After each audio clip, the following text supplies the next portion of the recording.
Hola, amigos. Feliz Cinco de Mayo. Hola, everyone. How y'all doing today? Wonderful, I guess. So, Pretty good. hi, everybody. Welcome to our live stream on this wonderful Cinco de Mayo. And Joshua, movie fan, I believe you both have something to confess. We do? Yes. We're confessing our guilty pleasures. Yep. Oh, boy. Yep. I hope our We viewers sure are are. ready to hear it.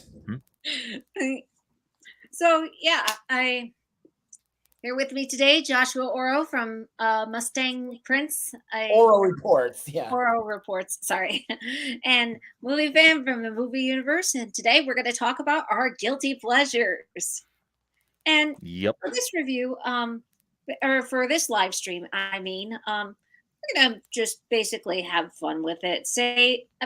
Mention the movies that we like that people either do not like or that are not critically well received, or even movies that are kind of forgotten, left out there, or I think you know what I mean, and pretty much defend why we like these movies that most people don't seem to like or forget about, or even sometimes want to forget about.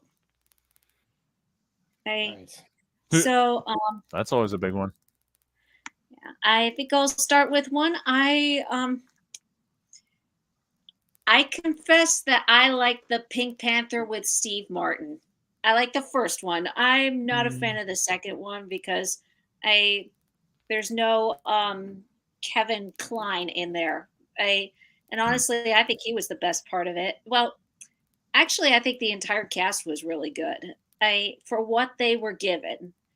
It may not be Peter Sellers, but they tried to do something different, and I kind of admire that. And Steve Martin completely went all out with the slapstick that he tried with.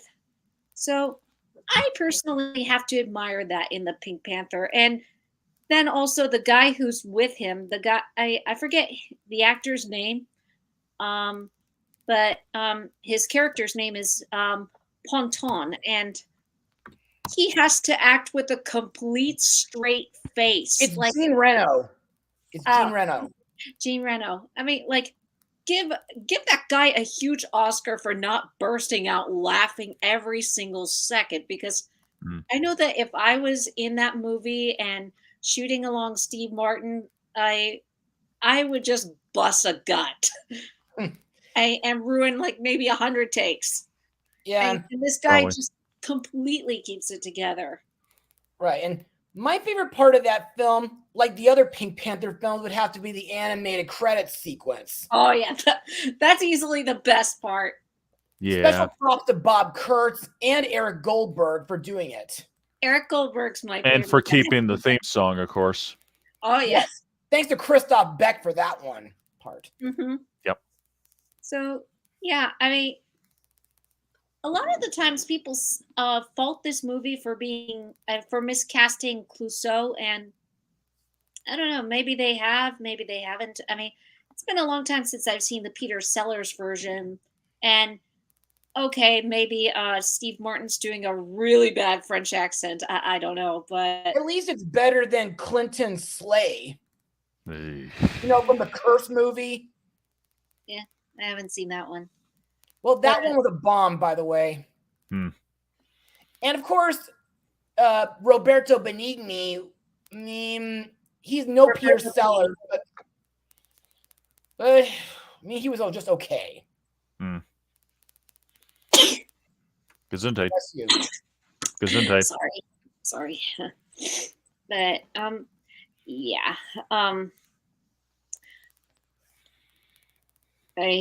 I did not think that was. I mean, I don't think that the Pink Panther is as bad as many people make it out to be. I mean, or at least in my opinion, and if you disagree too, that's okay. Go ahead and say why. Well, for me, it mostly comes down to one thing: trying to compete with Peter Sellers. So may he rest in peace. Yeah. Yeah. And of course, But- Trail is also another one of the bad Pink Panther films because of recycled footage. Oh yeah, yeah. Like Peter Sellers' widow sued the producers over the use of the footage because he died before production began. Which widow? Trail the Pink Panther? No. Which of his widows? What? I thought there was just one widow. He married multiple times. Well, I never knew about that part, but just still, like, the producers were sued over the use of the recycled footage. I could see why with that one. So, Due to him dying before production began. Yeah. Competing with Peter Sellers was the main problem. Oh, movie fan? And what For me, happened? it was. Ah, darn it! Stupid camera. I don't know what's going on. I think I'm having a glitch over here. Can you hear me? Yes, we can hear you. Okay.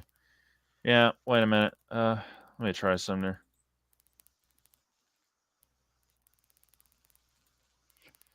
Hey, what else did you feel like was Wake not up! good about Dang it. Ah, there we go. Must have hit the wrong button. Well, I did not really appreciate the hamburger joke. That was a little cliche at best. But that's just me, though. Maybe it's just because that and, me and remakes. That's kind of what it comes down to. So, big part of it. So, Mr. Coe kind of categorized that film as a prequel, sort of. The Really? Pink Panther? It's a prequel? Yeah.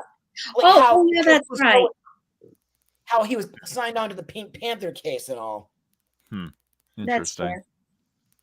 The Pretty much that's sequel, all I got did to not punch, think so. was as good as the first movie, partly because Kevin Kline was not in it. And like I said, he was one of my favorite parts. And John Cleese was really good. He gave it his best, but he's no Kevin Kline. And Kevin Kline's funny in his own way. And John Cleese is funny in his own way. Yeah. And also, I thought the writing was weaker. Yeah, but that Pope part was kind of the weirdest and dumbest. And I will also admit, as much as I like the Pink Panther, I think that Clouseau's way of solving the mystery was a little poorly explained. If anything, I think that Inspector Dreyfus's theory of the case made a lot more sense than the one that Clouseau came up with. Because that one had a lot more holes in it, like the killer is a spoiler alert, a soccer trainer, and somehow while cheering for the game, he jabs the poison dart into his neck. Would not somebody see that? Maybe. There would be a witness. You think so? Crowd. There would be at least a couple witnesses who would have seen that. Maybe. So and also, well, the fact that he was going after Zanya and really not for an explained reason either. This movie deliberately tries to turn your theories upside down, which kudos for that, but it doesn't quite work. But other than that problem, I really love I really like the movie. Me too. Darn it, I did it again. Stupid okay, camera. Yeah, it's this stupid technology. There we go, finally. Okay, yeah. So who wants to go next for Guilty Pleasure? Okay. I kind of have something up in mind, but okay, just hear me out. Cars 2. Just hear me out, okay? I know that people say that's like the weakest of the Cars trilogy, but for one thing, I kind of do like action and spy films for the most part. But there was one part of the film that I loved the most aside from the action and the world traveling parts. Like that one is pretty interesting to me, and also my favorite one being Italy because family and all. Right, right. And also the part where Luigi meets his uncle kind of reminds me of how my relatives greeted me when I went there. Very accurate, huh? And, well, I mean, the villain reveal was a little bit weak, but still. And I also thought the London race was pretty thrilling, too.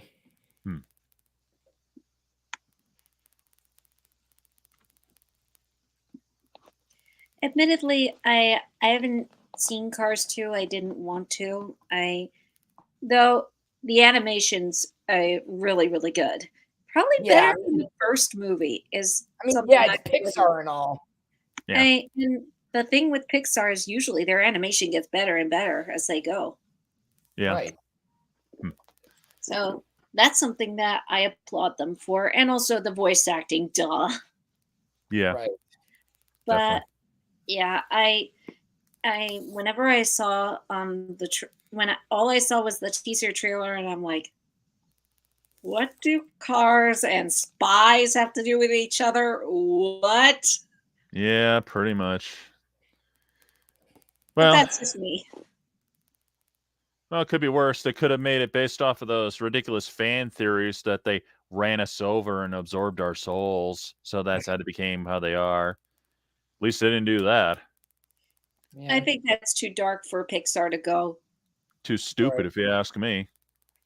I 'Cause they mean, made it it pretty. sounds like a Stephen King idea, but I don't think Yeah. that would. Yeah, imagine them doing an original horror movie. Oh boy, that scares me. Out. Yeah. Well, let's see. I got one. Speaking of Pixar, I'm remembering one that has been pretty much forgotten over the years. A Bug's Life. Oh yes, one of the Love dark. that one. Mm-hmm. That was the second film that they put out, if I remember correctly. Pixar. Yeah. Yeah. And I was kind of got a little bit of a sneak peek of it while seeing one of the attractions at Animal Kingdom before the movie got released to theaters back in 1998. Yeah. You know, I remember how much hype there was for that movie. I mean, there was all kinds of stuff. There was commercials. There was a video game for the N64. I remember that. My sister's got it. I had to play that again one of these days. Borrow it Even from her. McDonald's toys. Yep. Oh, even more so than just McDonald's too, Joshua. Because I remember when that was coming out. I remember when Kmart was still in existence. There was literally a huge whole wall of Bugs Life toys going from end to end. No kidding. Yeah, Yeah. they had all kinds of like little miniature animatronic ones of like Flick, and Hopper communicating with each other. Seriously, they had all kinds, and sadly, it's been forgotten. And it was a pretty good film too. That's the sad Yeah, part. there were some pretty intense and dark moments too. Oh Yeah. yeah, that's true. It did have that. I think that's kind of what made it a little bit more original than than many others that they've done. You know, in a way. Yeah, Yeah. I seriously like this movie. Oh yeah. But by the way, before Kevin Spacey got to play Hopper in the movie, okay, you're not gonna believe who played him in Tuppy a Bug. It was the guy who played Zurg in Toy Story 2. Really? Yeah. Wow. He was supposed to play Hopper. He was the original one. Huh. I could see that. And It's Tough to Be a Bug. Hmm. How did that happen? I It was wonder. Andrew Stanton. Ah. Wow. Personally, I think Kevin Spacey was a great choice for the role. Not because of what he's currently accused of, but actually because because he's got that kind of voice, that kind of presence, that kind of attitude of you will submit to what I tell you, otherwise you will face the consequences. Yep. Yeah, I mean, it's actually a scary personality, and honestly, I think he was underrated, underappreciated, and Yeah. I think that I think critics like Doug Walker don't really give him that much credit. No, they don't. for And you know what? that performance. Yeah. And you know what? Now that I think about it, This film also did kind of what you might call a bit of a groundbreaking moment for Pixar, anyway. Maybe even for movies in general, at least.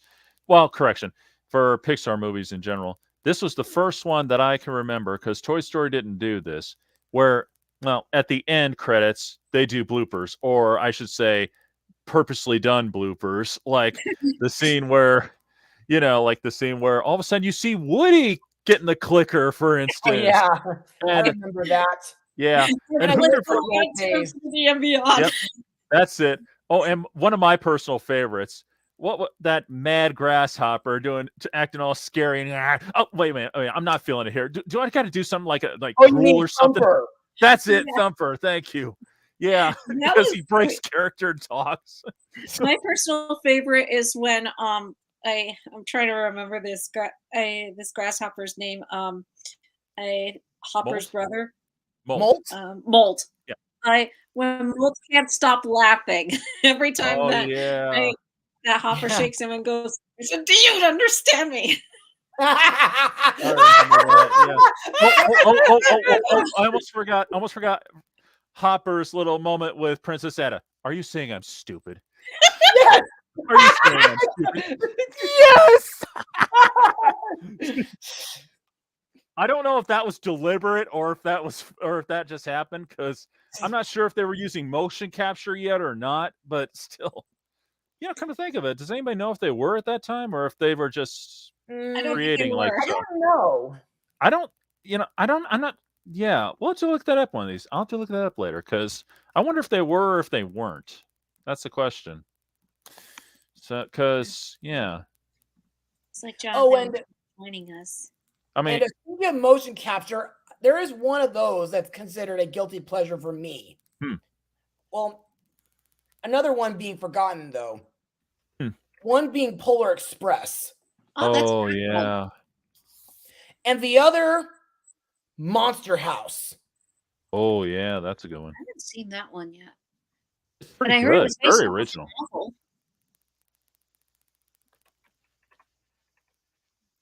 I mean, That's yeah, very people original. do point out the dead eyes in Polar Express, but still, I kind of didn't notice that at first when I first saw it in 2004. And Okay, they did.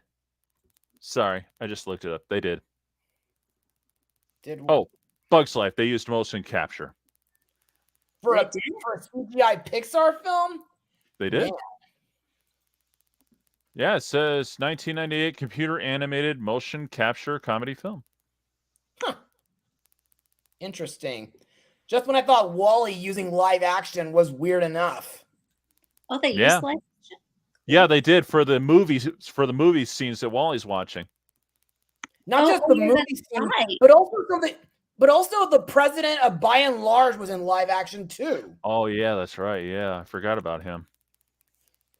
Of course, Polar Express used a bit of live action too for the TV screens of all the kids around the world. Right. That's one of the few that's done that I know of. That next to Wally, of course. Mm-hmm.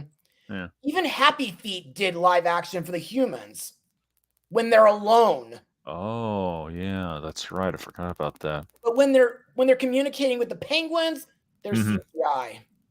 Oh yeah, sure, of course, yeah. I'll be. I didn't think they were using motion capture that early, to be honest. I would have thought that they were doing that later on. Mm. Huh. Okay. Well, anyway, Bonnie, do you have another guilty pleasure? Another guilty pleasure. Yeah, let me see. Well, looks like I'm gonna have to go back to Don Bluth and say Thumbelina's a big guilty pleasure for me. And I saw this before The Little Mermaid. I mean, at the time, I was not allowed to watch The Little Mermaid because of an animation gag that but otherwise, the closest that I saw was Thumbelina, and I liked the story. I love the animation. I love Jodie Benson's performance. I mean, it's hard not to like it. Yeah, I mean it's mostly good, but just the part where it goes straight into winter, that's when things kind of drag a little bit.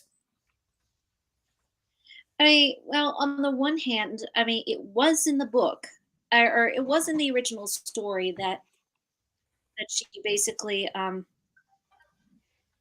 I think that's Jonathan. Wait, never mind. It was Um. me. Oh, okay. But Oh yeah. she I Adios, she does amigos. go. She does go to live with the mouse. She's introduced to the mole. There's a dead bird in the mole's cave. She nurses it back to health, and the mouse says, "You got to marry the mole, otherwise I'll bite you." Gee, that's kind of intense Yeah. compared to what Miss Field Mouse does. Yeah. Yeah, and I will say in that song's weak defense, and I mean weak Uh, defense, that it does progress the story. And it does express what's going on in the situation, to but a point. it's Yeah, boring. but It's but boring. Mary the Very Mole. boring.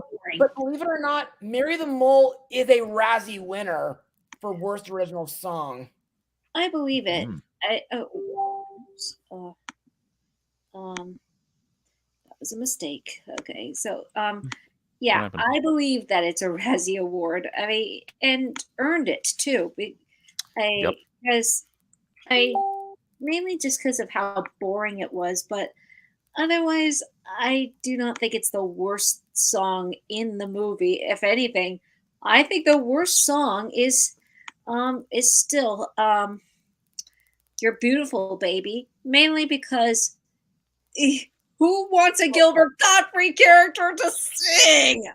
Well, that's the kind of song that's like so bad it's funny. Yeah. Kind of like when he's saying he's looking out for him. Remember? Right. Yeah. Just when I thought that his cover of Friend Like Me from the Tiki Room show was silly. No. He sings Gilbert Godfrey sang Friend Like Me. In the Tiki Room in Florida. No. Oh, no. And that's before a Hawaiian goddess injures him. Ouch. Kind of speaks for herself, doesn't it? Probably not wanting him to sing anymore.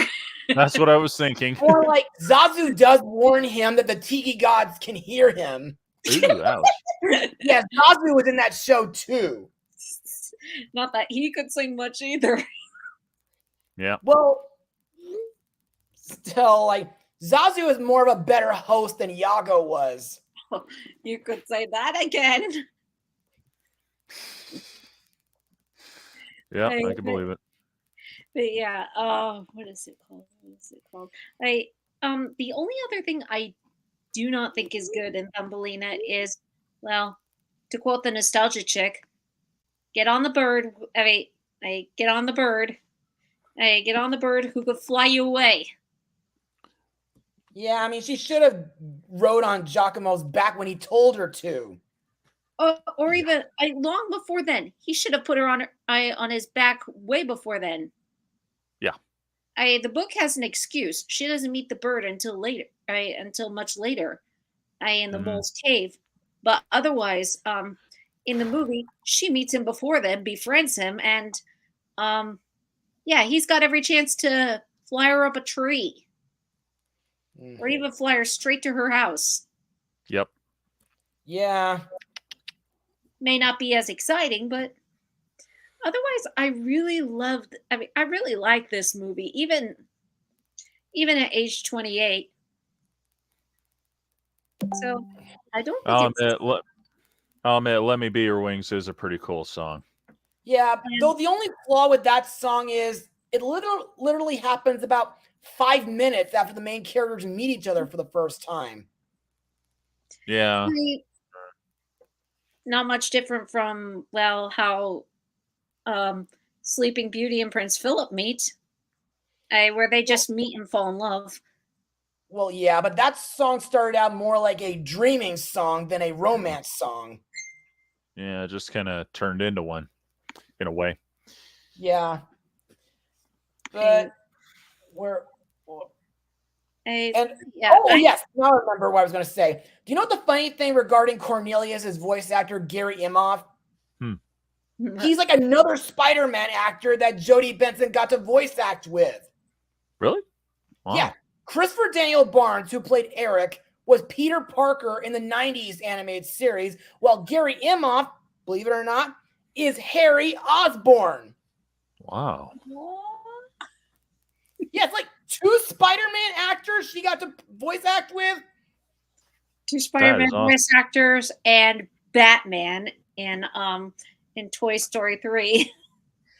Well, yeah, but that's a little different still. Yeah. Yeah. That's true. I'll say. And I think Jonathan said he's on his way. Yeah, he said he will be. He's gonna be here soon. And I don't know. Are we live on YouTube? Yeah, we are. I'm looking right at it. Okay. Okay. Yeah. Yeah, we are. I'm looking. All right. Let's see. Let's see if nobody's got anything. I got one. Oh yeah, go ahead. Okay.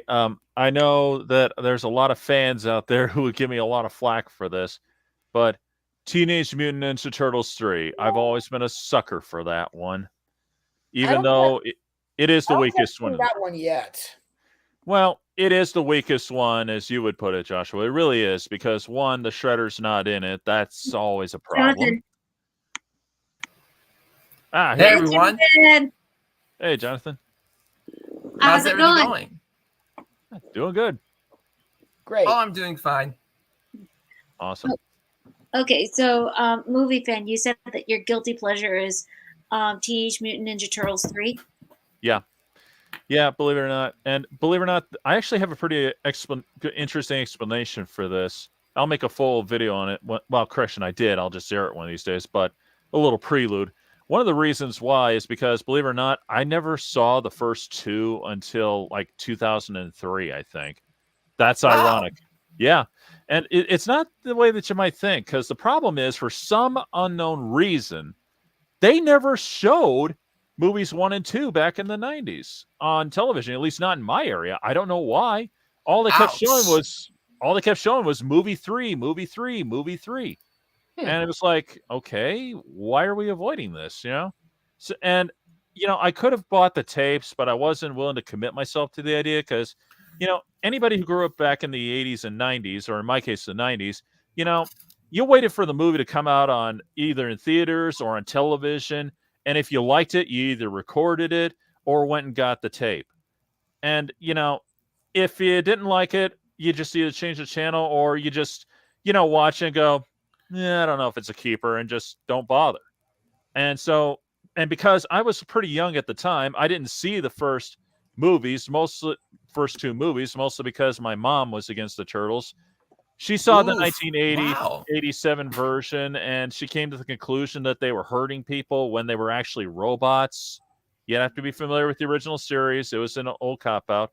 But sounds like angry soccer moms complaining about complaining about Mikey's nunchucks being replaced by a grappling hook in a TV series. Yeah, or I thought they did that just to sell toys. Oh, they did that too, but yeah, they did. But also, that same thing happened with Power Rangers. There was a lot of complaints, supposedly, about Lord Zed, one of the main. Of course, I'll never forget that. And there was a lot of baloney going around claiming that, kids are beating up each other, fighting each other because Power Rangers inspired them to do it, which was a lie. Maybe there was a few. There was probably a few. There's always one somewhere. But what they kept claiming was a lie, and I'm telling you. But, I'll save that for another video, and that's not important now. But anyway, yeah, I think that's one of the reasons why that happened with me. But at the same time, it was because mostly they were always showing that one, and they never showed the first 2 until finally I saw it on one of the movie channels after I shortly got the satellite dish. But anyway, even though the Shredder's not in it, it's got some good ninjutsu action. It's got some good comedy. It's a little corny at times. And yeah, I'll admit the animatronics are very sluggish compared to their first 2 films. I can't explain it. It's like sometimes it's nothing like that Christmas special, Bonnie, but they are a little sluggish. Well, and I would say that both is a tie. Well, I don't know. But either way, at least they're not doing a lot of this. Tie. Or this. You got that one correct. Yeah. At Or least they showing weren't their doing- gums, I would say. Oh, I hated that. And they're constantly walking around with their mouths gaped open. Yeah, that makes you want I to run find that away from them, doesn't it? ridiculous. Yeah, I know. I I don't don't know. know, and I don't know about it makes you feel like you want to run away, but I That's would what I say said, I yeah. would laugh at that Well, if I saw a giant, bad way. maybe 5'7" turtle coming towards me on two legs with his mouth gaped open in the sewers like this, I probably would be a little worried. Yeah. I would freak out. Well, Scream. I don't know about you, but there are two films that not just We Wish You a Turtle Christmas was made, but also there was Turtle Tunes. And Yeah, you told me it was about that okay. one. Oof. It was okay, but all I can say is this of one thing that I'm glad about. Michelangelo does not sing opera in this one. Ah! Oh, that's a relief. I don't know what they were thinking with that one. That was beyond my understanding. Maybe it's because Yes. they learned their lesson and decide to, you know what? Let's not let Mikey do opera this time. Let him be Mike. Yeah. I'm guessing that And of part course, the April was mentioned. Yep. I'm guessing part of the reason they did that was because the I don't know if this is true or not, so you could correct me. The actor who they got for Michelangelo could sing opera, and they didn't want to waste him when it doesn't work for the character. No, it doesn't. It doesn't. I mean, you'd have to watch any of the Ninja Turtles, and that's not what they do. Hey. My So, best recommendation would be the 1990 live action version. yeah. That one, to my opinion, is the best. Oh, it's the greatest. Movie 2 is right up there with it. It sounds like Michael the movie's not that bad, at least in comparison. Mm-hmm. Well, yeah, I guess that's true. Yeah. But yeah, anyway, back to movie 3 again. Yeah, it did have some issues. I mean, the idea is they go back in time. I know a lot of people weren't too thrilled on that concept. It's a little hard to Well- explain, to be honest. You'd have to see it. But anyway, and I know the Shredder not being in it, that was a big problem. It was. yeah, 'cause that was a big issue. what's the Turtles without the Shredder, you know? But yeah, and it does have some inconsistencies. Like they keep thinking that for some reason one guy they meet in the past is an ancestor to one they have in the present, Casey Jones, even though there's no resemblance at all. And I still can't figure out why Michelangelo thinks one of the big bad guys looks like Clint Eastwood when there is literally no resemblance at all. It's beyond me. I don't know But why anyway. either. But yeah, either way, it does have some good points. It's got some good martial arts action. The jokes can be a little crazy and ridiculous. They even add in punching sound effects, and I'm talking the cliche kind of sounds. Oh But- gosh. Yeah, I know. Funny thing, when they showed it on television, they cut that part out, the cliche punch sounds. Yeah, maybe that's why it worked better for me. I don't know, but yeah, it was. It had its hiccups. I won't deny it, but and I won't deny it. Compared to movies 1 and 2, it's definitely inferior. Definitely inferior. But I still think it's a little better than people give it credit for. At least with that one, compared to the CGI film TMNT. Well, let's see. You got barely any ninjutsu action at all for barely 2 minutes, and even worse, they waste Master Splinter. We get barely him doing anything. And he was voiced by a legendary Japanese actor, Mako. Mako? Yeah, they barely give him any screen time at all. That's a sin. Oh, wait a minute. I know. Oh, yeah, he was in that 2017 TMNT movie. That's the one. 2017. No, it wasn't 2017. Not 2017, 2007. I'm sorry, That's my the one. mistake. That's the one. Yeah, and you must know, I believe that I've heard from Animad that this happens to be from where we left off from the first movie from 1990 and before it begins with the secret of the ooze. I think he may have been a bit mistaken on that one because the idea was that the Shredder was defeated, and in when they put that the one guy's helmet on Master Splinter's shelf, I see a samurai helmet which looks like which looks like the Super Shredder, and another samurai helmet which suggests movie 3. So I think this may have been after the fact, especially since Karai wasn't in the first 2 at all. She wasn't invented yet. Correction, first 3. She wasn't invented yet. So I think she came a little later. So for those of you who don't know, Karai is Shredder's daughter. Yeah. Or adopted daughter, depending which version you go with. Yeah, I remember from that when I heard from the 2012 animated series that this happens to be Splinter's daughter, but Shredder took her away from him. Yeah. And yes, it made for a good story. It did make for a good story. It sounds like. And get this, well, the 2012 TMNT animated series, yes, it does include time travel. Yeah, but they make it work in a better way than saying a scepter has magic powers and somehow transported them both through time. In the words of that version of Master Splinter. And of course, you must know, in comparison to movie 3, they did get to meet the young Master Splinter and young Shredder. And of course, get this. They get to meet not just young Kairi, but also Yen Shin. Yeah, Really? Splinter's wife. The Turtles meet Splinter's wife. Now that's amazing. Oh, wait a minute. No, that can't be right, because think about it. That was set in the 1800s or the 1700s, because they were using muskets. That would make Shredder over 200 years old. No. That wasn't movie 3. That was one of the episodes of TMNT 2012. Oh, well, in that case, yeah. But yeah, that makes sense. Well, I think I pretty much said all I can say about that. Anybody got anything? Well, I do have a guilty pleasure of mine. Well, 2 to be exact. One happens to be Lost in Space from 1998, and yes, Disney's Inspector Gadget. Hey, go ahead. And its sequel. Hey, go ahead and share why you like them. Well, because I like the special effects in Lost in Space, despite that some of the CGI are so cheap. At least it's not Spawn cheap. Oh yeah, that was pretty cheap. Yeah. Yeah. And at least Clown saved the day.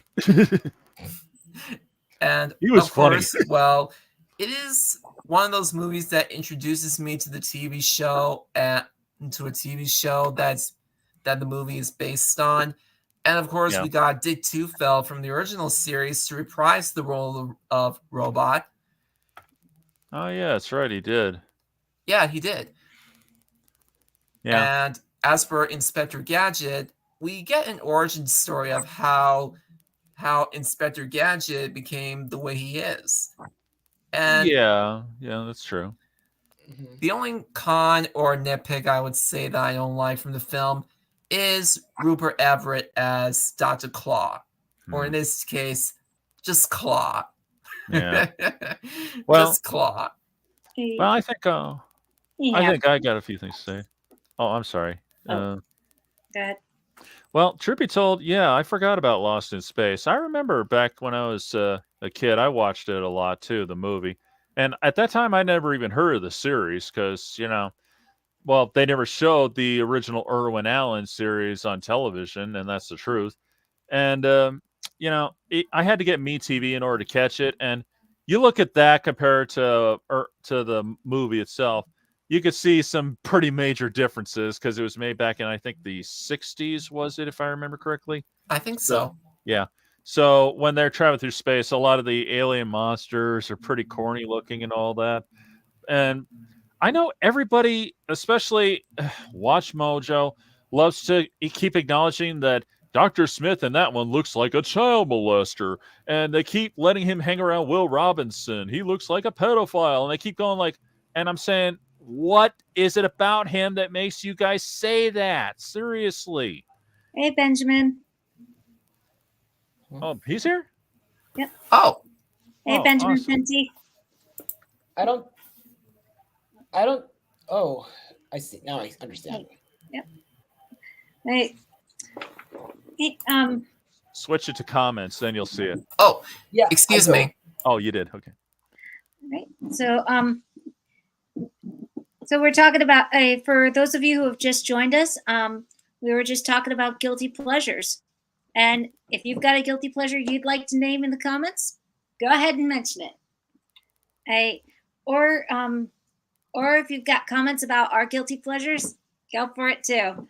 And I will say for Jonathan, for the Inspector Gadget, I do like the idea. I just don't like the two actors they picked. I don't like the choice for Dr. Claw, and I don't like the choice for Inspector Gadget, least of all. I definitely. uh, Oh, but don't sorry. I think Matthew Broderick doesn't know how to do funny anymore. Yeah, but don't you think that part of his accident kind of feels a bit too much like RoboCop? Yeah, it does kind of. Only without the bloodbath and the violence. Yeah. Okay, fair enough. But It- yeah. But yeah, you're right. It does feel a Okay. bit like that. What did I Oh, miss? We were just talking about Inspector Gadget. And, And- you know, as much as I despise this movie, it does have one cool upside. The theme song is very true to what it was. It's a little upgraded, and it's in the beginning of the movie, which is very nice, compared to shoving it all the way at the end like they love to do. And I think Lost in Space started that trend, by the way, because they were one of the first ones to put the original opening theme way in the back at the end credits. With a little remix, I would say, which is all right for me. Yeah. And the CGI compared to Lost in Space, it is also kind of cheap, but at least it's fine in Inspector Gadget. Yeah, But to a and of point. course, but there are practical effects too, you know. The best ones, I think, were in Lost in Space. The robots' practical effects were great. True. Right. Oh, And of boy. course, you must know in the sequel to Inspector Gadget is a little more cheaper than the first movie. And yeah, at least they still kept the practical effects. And they kept the character of Inspector Gadget almost exactly like in the TV series in comparison to the first movie. And Dr. Claw, you know, Of not being him. course. Yeah, But so the hero glad they do tomorrow that. did kind of compare Claw in the second movie less like Frank Welker and more like Freddy Krueger. yeah. I would say a gangster slash Al Capone in combination. Benjamin commented, our word, a guilty pleasure that certainly comes to mind is Rhapsody Street Kids is such a hilariously bad Christmas movie. I definitely think if they fixed the animation, it would have been a really good. But yeah, by today's standards, yeah. Benjamin said, I haven't seen the Inspector Gadget movie in a hot minute. Yeah, not one of the ones I'd recommend the most. I honestly, Really, I think I think the Inspector Gadget movie would have been a lot funnier if they changed the writer. Oh no, changed. Well, maybe a couple writers and definitely Matthew Broderick. Yeah, and not to mention stay true to the series, and I mean more true, because one of the biggest problems I had was the fact that he doesn't know his gadgets. It's constantly, I didn't read the manual. I didn't read the manual. I didn't bother to read the manual. That's how I keep screwing up. You know, I mean, that's He not. only read a few pages, just not the whole thing. Well, yeah, but still, yeah, that's still the problem, you know, because he always knew his gadgets. I mean, you know, in the series, he definitely knew them. At least with the sequel, which wasn't much better to me, at least they tried to be more true to what he was. To the and all series? that. Yeah. And of course, he gets the glitches. Yeah, that's true. That did happen in the series quite a bit. I forgot about that. Yep. And I'll never forget those moments when he said stupid glitches. Yep. Yeah, and you know, there was sometimes the things just worked out for him, kind of like in Get Smart, because you know Half the time he doesn't know what he's doing, and he's doing these gadgets at the right time when they're trying to get him. They didn't really incorporate that. And ironically, the fake evil Inspector Robo Gadget there knows his stuff and actually does work really well with his gadgets. And I can't help but wonder, I noticed, what is up with his teeth in that one? He's constantly looking like the whole time. It's like, what the heck? I mean, is it try to show he's more evil or something, or what? I don't know why. He's got these I don't weird know why looks they on add his face. I don't know. Personally, That's the only other thing I could say about it is Go Gadget recast. Well, Yeah. and of course, in terms of checking out the Disney Inspector Gadget, I would say go check out Inspector Gadget Extended Cut, made by YouTuber Slayer Santiago. Okay. And believe me, it is a little better than what we got in the first place. One guilty Oh, pleasure dear. I definitely have, and I still love it to this day. Shark Boy and Lava Girl is a huge guilty pleasure. Oh, I like it too. the effects are not I'll admit the effects are not as good as they could be today, or by today's standards. Those effects are pretty dated, but and the 3D is also pretty dated. At least it looks better than what is it called? Than Jaws 3D. But I like the idea of this story. I seriously like the idea of it. Yeah, I just can't believe that the main writer was the director's son. And I even like that idea too. I like the idea of the director basing an entire story off of his kid's imagination. I mean, it kind of makes the kid feel included, and I have to admire that. And and I'll admit that so far it seems like the only good effects at the time were Lava Girl's hair. And give Taylor Lautner some credit. He actually did those moves himself. He did those backflips, those kicks. He was into that kind of fighting of style. And He is a black belt after all. yeah, and he really proved his worth. Admittedly, the kid who played Max was probably not the best actor. I don't know. And George Lopez, it was like he knew what he was in, and he was completely hamming it up.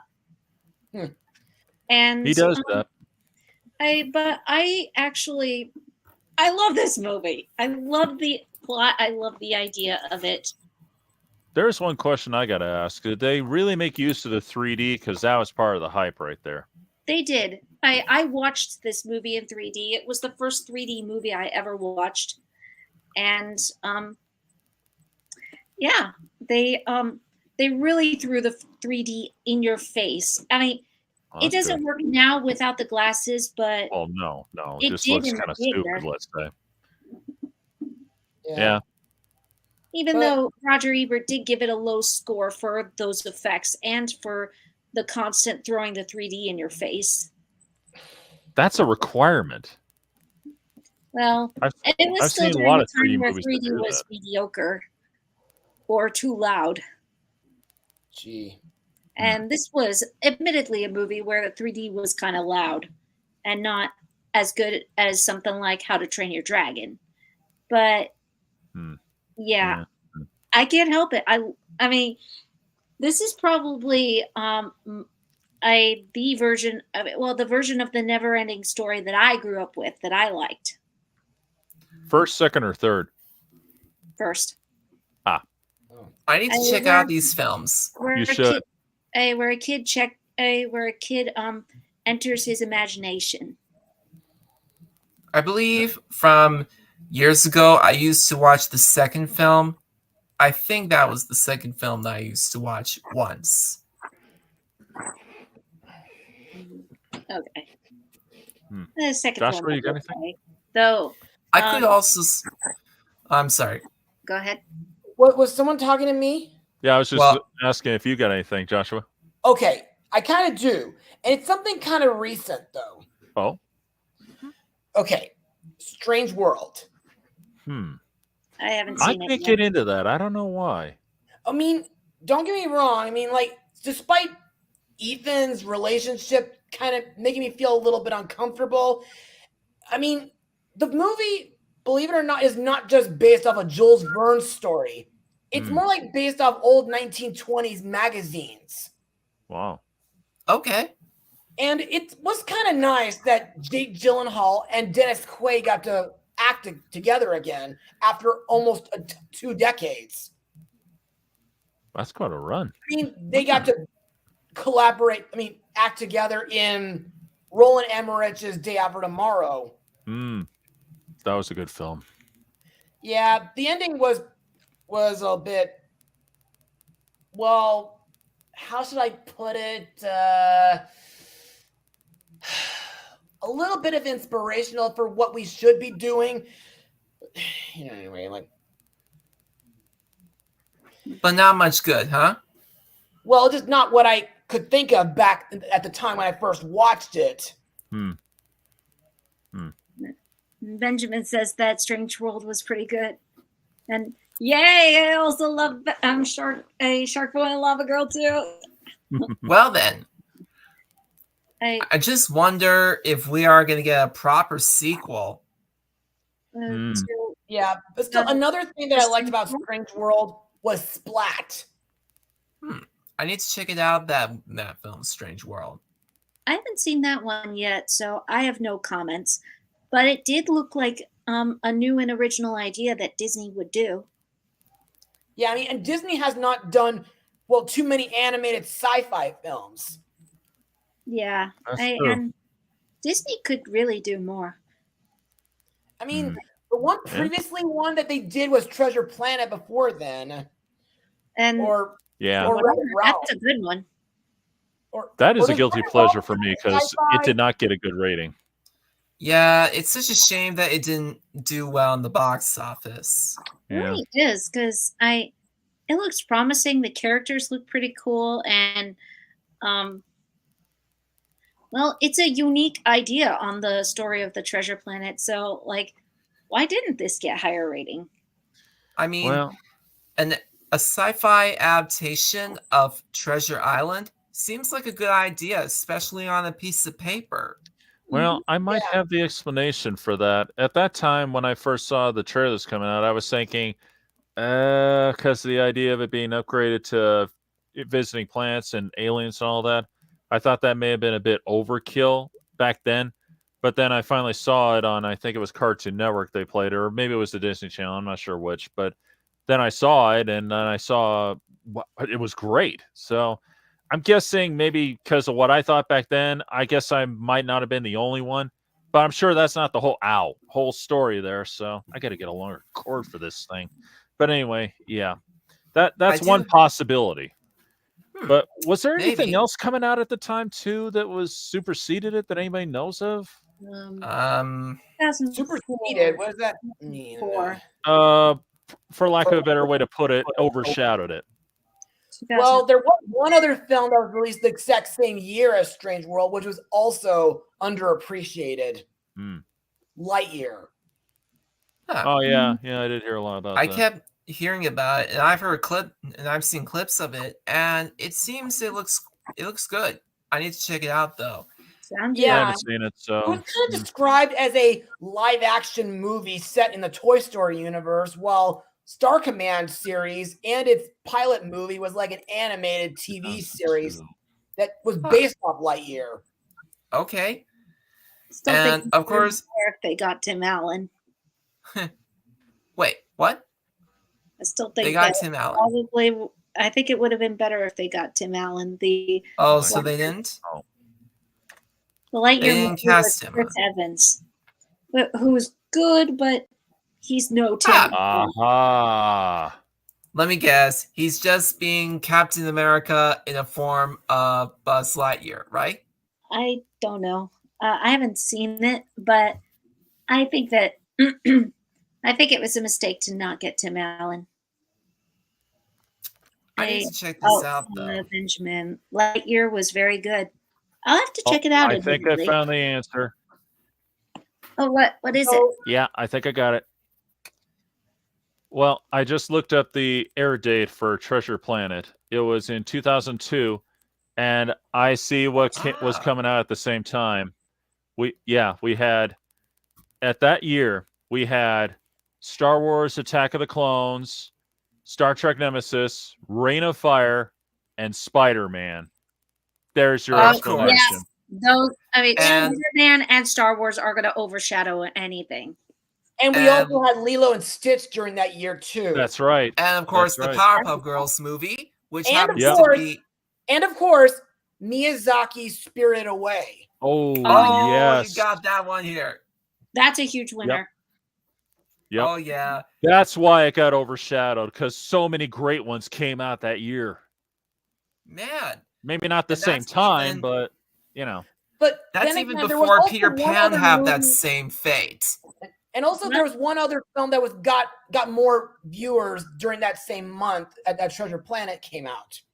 Hmm. Harry Potter 2. Oh, Of course, Oh, the Chamber yeah. of I'm also Secrets, gonna Yeah. get it. which is also a good sequel for me. Blade 2 came out that year too, and Ice Age, Oh, And- Ice Age is really good. Lord of the Rings, The Two Towers. I love that film. Man, And- love that. And And speaking of Ice Age, that's going to lead to another guilty pleasure, though.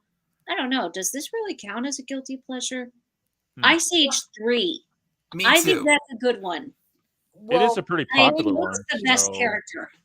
yeah. Well, the rest of the franchise is not that great to me. I say the first two Yeah. sequels, 4 and they're 5 good were enough. eh. I just stick with the first one. The others don't do anything for me, especially And- after number 4, the Oh my pirate God. thing. The Number pirate 3 thing. The is a better pirate way to thing. stop. The only thing I like about the fourth film is the love story that Diego gets. I That's thought the it only was- thing. That's I thought it. it was okay, but the only thing I liked from that movie was the animation. Otherwise, everything just went too weird. Yeah. And Boy, also did the it. pirate What song. were That was doing also in an Ice catchy. Age movie. That's one of the only things I like about the fourth film. It's the pirate song because it's catchy. The rest, it's a waste. It's a waste of time. Yeah. And Um, yeah, I found out that the reason why that Peter Pan from 2003 did not do so well in the box office, despite of how amazing it looks and the actors did pretty good, it's because it did not get much attention as The Lord of the Rings, The Return of the King. yeah, that would happen. I mean, because everybody wants to see it wrapped up. Yeah. I like all the Ice Age sequels, including 4 and 5. Would you like to share, or share why? I'm legit interested. Right. And Personally, Well- I like the third one. I like up to the third one too. because, well, Hmm. I like how interesting the story is, and I like the animation on the dinosaurs and even the idea of an era lost in time and underground sounds like a really cool concept. And plus, it's Buck or Well, Buck's you character. know what I was going to say. that concept was clearly taken from Journey to the Center of the Earth. And I think it's a cool idea. I legit do. Well, there's been a lot of theories on that for real, and a lot of people have been hoping. So, Well, Who knows? all I can say is that Buck is such a daredevil. And it's also kind of fun to see the other characters interact off one another and in the environment and the situation they're trapped in. And I also like the idea of as much as Animate does not like the trying to remember what it's called, the Buck's Wild Adventure or the Ice sixth, Age Adventures of Buck Wild. yeah, Yeah. that one. I actually think the idea is really good. I like that idea. I don't like the animation. Yeah, it looks cheap. I can tell from the trailers. I don't blame And you. Yeah. and aside from what is it called? Aside from the aside from Buck and the Possums, I did not like the other voice actors. They sounded like a downgrade compared. I mean, like you could tell that that's not that's not Dennis. What's his face as Dennis Diego. Quaid. Quaid. It's pronounced Quaid. Oh Dennis. yeah, that's it. Sorry. And you could tell that that was not Dennis Quaid as Diego. Yes, I think they're really funny, very well animation, and have really good voice acting and memorable characters. I especially love Buck the Weasel. I could definitely agree with that. I mean, I and as much Garrett as back. I'm Gonna not go a get some. fan of the final of 4 and 5, the animation did get better and better as the movies went on. Maybe that's one of the reasons it got made. And the characters were really likable. And I will admit, after the third movie, I did kind of want to see more with Manny and the others. So I will admit that. Dennis Leary, I'm so sorry. Thank you, Benjamin. So what's another one I'll admit to? Evan Almighty. I mean, I like Evan Ugh. Almighty. I can't help it because, well, for one, the actors are terrific. Movie fan. I admitted that I have a guilty pleasure in Evan Almighty. And I think the comedy's funny. Morgan Freeman is always perfect as God. I mean, you could that not hurt. cast anybody better to be God. And In this on top of that, universe, and on top of that, what's his face? Steve Carell's just absolutely hilarious, and Wanda Sykes, Jonah Hill. I mean, they like fit perfectly in their roles. And on top of that, this movie had so much effort in it, like behind the scenes. They got live animals. These were not CGI animals. Maybe they Ooh, were that seemed very CGI it. standing next to each other, but otherwise, Sure.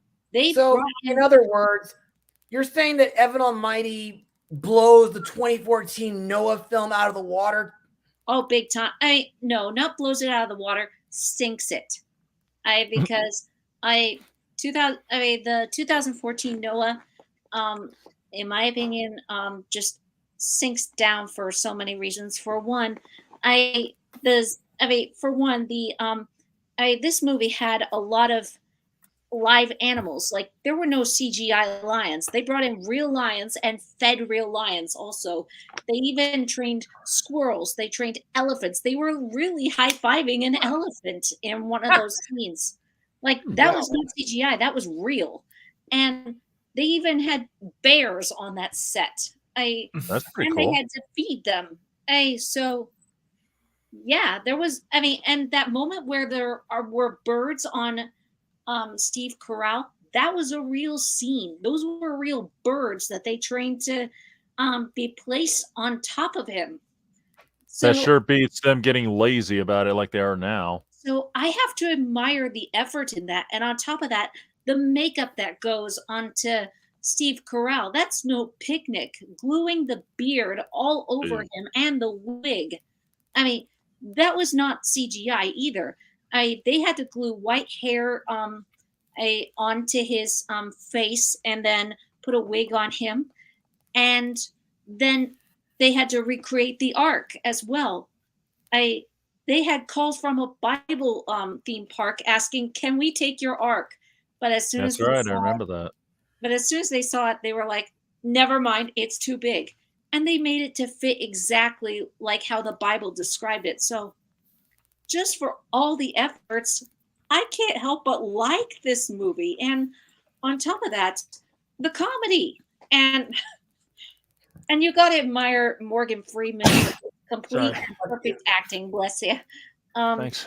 Like every scene in there, I mean, I wonder how many times he was holding back cracking up around everybody.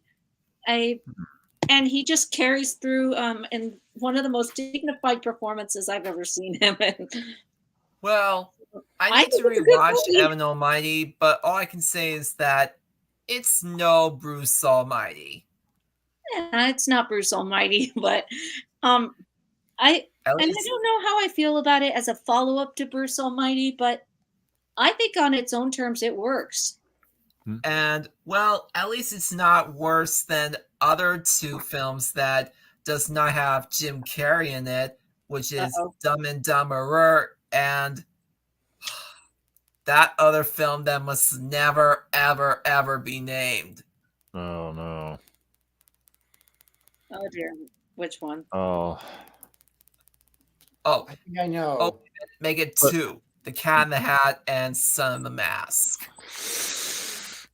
I mean, Oh. I know that some people have a guilty pleasure with the Cat in the Hat. I'm not one of them, but I Me could take neither. a couple guesses at why people like them or why people like it. They like the comedy, they like the adult jokes. Though honestly, I mean, the main reason I don't like the Mike Myers jokes in there is because he seems completely lost as the character. It's like he doesn't know what to do next. If they got somebody else who was better at improvising, and to be fair, Mike Myers can do great improvisation, but this wasn't his movie for improvisation. No, that Jim wouldn't work. Carrey, Nope. worked his improvisation in The Grinch. Perfectly. Of course. And he knew how to work it. Mike Myers looked like he was lost and badly needed a script.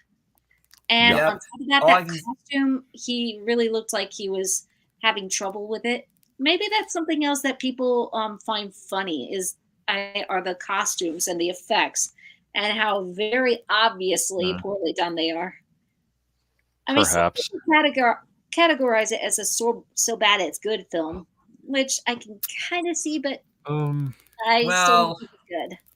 I still couldn't imagine what would have looked like if Jim Carrey would have played the role of the cat. Well, in they that- were at that originally going to time. have either Tim Allen or Robin Williams play the cat, but That they would have turned worked. down. I'm not I- sure if Tim Allen would have worked. Yeah, I can't see Tim Allen. About I Robin can see Williams. a little bit of Him I Robin, could see. but I don't know how he'd work under that costume. Yeah. Well, they I- did add an AC to it. Yeah. Yeah, that would have worked. Yeah. And that let's costume face looked like it, it needed Robin 30 Wil- ACs. And let's face it, Robin Williams done a Dr. Seuss thing before. Oh yeah, he had. He And narrated the Cat in the Hat in Search of Dr. Seuss. I know. Yeah. Yep. Which is he reads to not just one of his daughters, but one of his friends, one of the daughters of director Christopher Columbus. Hmm. Really? Yeah, Chris Columbus. Yeah, the director of Mrs. Doubtfire. Yeah, for the Cat in the Hat, I will never forgive that whole scene where he has the garden hose saying, "Time to die."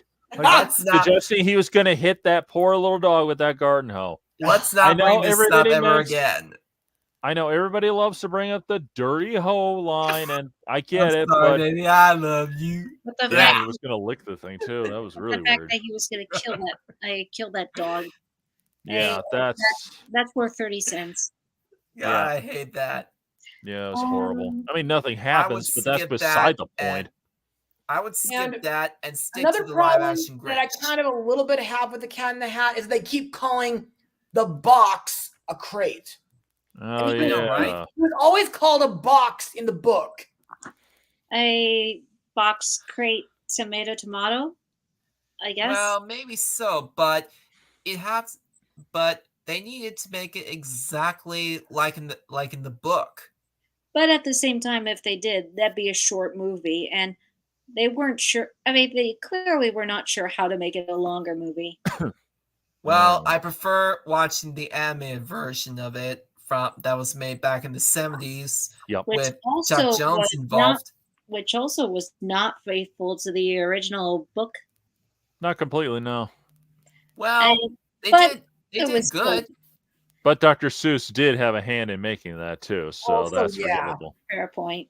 Heck, he wrote the songs for him, so Yeah. Okay. Well, As long as okay. he had a hand But I'm in kind it, of curious of what WAG might do with it in animation. I'm Who interested. knows? hopefully better. Who else wants to mention a guilty pleasure? Well, I do have other two, and that happens to be one of them is Kangaroo Jack Good Day USA, which happens to be the sequel to that god awful Kangaroo Jack movie. And Yeah, that yes, was bad. I hate to say this, movie fan, but Tim Burton's Alice in Wonderland is also a guilty pleasure of mine. I find it a Okay, guilty pleasure as okay. well, to be honest. Why do you find it a guilty pleasure, first of all? Well, the reason why I find it in Alice in Wonderland is because some of the actors made a good performance, especially Mia Wasikowska and Johnny Depp. And Helena Bonham Carter, she had a blast with it. Hmm. And of course, the two Oscar-winning segments, the art direction, set design, and costumes. They were both great. Yeah. Yeah, they were good. So I'm kind of surprised that Tim Burton worked with something that he hates. A cat. Oh yeah, that's right. Oh yeah, that's right. The Cheshire Cat, though, honestly, that thing looked a little creepy. Yeah, I know. Well, Yeah, that's that- what that the too- Cheshire Cat's meant to be as well. Well, the Cheshire Cat in the Disney one doesn't look that creepy, and in the book, he didn't look that creepy either, in my opinion. oh, And well, another thing I love about it is the music. I mean, like, Of course. that music sounds like it's calling to you. That it's Yeah. calling you to adventure. Or even and in some ways, I mean, the main thing I did not like about that movie was the Chosen One story. And yeah. when I went to see the movie, I originally thought, oh, this is gonna be like the Christopher Robin movie where where she's forgotten her childhood and her childhood calls back to her and she finds a way to incorporate it in her real life. Nope, you're chosen to slay the Jabberwocky on a certain day. The prophecy says. Well, unless there's another book, Idea. unless that happens to be based on another book of the Adventures of Wonderland. If I remember But- correctly, the story about the Jabberwocky was originally a separate story altogether. It Yeah. was. Yeah, that happened. It was a So that poem might have had- about a different night. Yeah. And I like the idea of including Alice in it, but I don't like the idea of making it a Chosen One story. And it was not a Chosen One story. Neither was Yeah. the poem a Chosen One story. It was just the Jabberwocky's out there, beware him. And Yeah. he's like, I mean, and the victor's like, I don't care. I'm going to kill it. Also, And- I don't know if you guys have seen it, but in my blog of the 1951 Disney animated Alice movie, the Jabberwocky was this close to being in the movie, but Walt just kind of scrapped it. Actually, it was in the movie, anyways. It's what the Cheshire Cat hums when he first meets Alice. 'Twas brilling, and the slithy toads did gyre and gimble in the wabe. All mimsy were the warbles and the moan rats of the grape. Well, yeah, Really? but the name Jabberwocky was not mentioned. Yeah, but the poem was still referenced. Well, yeah, but Interesting. Very interesting. Oh. I must have missed that when I Yes. saw it. I'll have to rewatch that again. Check it up. Where she first meets the The The Cheshire Cat. Benjamin. I was about to say Kangaroo Jack. Oh, admittedly, Okay. Which one, Benjamin? I I got a few theories, but yeah. Christopher Walken and Molly Shannon in the same movie already sounds like a good idea, or was a good idea. Yeah, and I'll admit the movie, even though I did not think too much of it, it did have one good point. Tim Burton, in a way, did try to incorporate almost kind of every version of or aspect of Alice in Wonderland, because I've read many versions. Like one version, she runs into chess pieces, and you notice that the White Queen's knights are chess pieces for heads. So obviously Yeah. they're oh, and look, the battlefield's a chessboard too. So Makes sense. Yeah, I that love- works. and of So- course, the Queen of Hearts, or the Red Queen, if you will. Obviously, Hearts design, and of course, her soldiers are shaped like cards, playing Yeah. cards. But sometimes they're even called Red Knights for some reason in the movie. Well, I could see that actually, considering that they are like knights and they're obviously red, so that makes sense to me. And at least they had the hookah smoking caterpillar, just the way he was meant to be. And Only they picked without- the right actor. Yeah, but nowadays I don't think that'll work anymore because, as we all know, as of 2015, Disney has stopped smoking material in their films these days. Ever since then, Oh yeah, Wow. yeah. And let's not forget that they picked the right actor to play the role of the They caterpillar, did. yeah, Alan Rickman. Rest in peace. peace, Alan Rickman. We'll never forget him, and Nope. we'll all miss him as both the caterpillar, Judge Turpin, and the famous one, Professor Snape. Yeah. And kudos to to Through the Looking Glass for actually saying in honor of Alan Rickman. And Yeah. they were originally going to use him a little more, but he passed away before the movie yeah. was premiered. And sadly, I don't think that movie is good at all. I mean, I like the animation in there.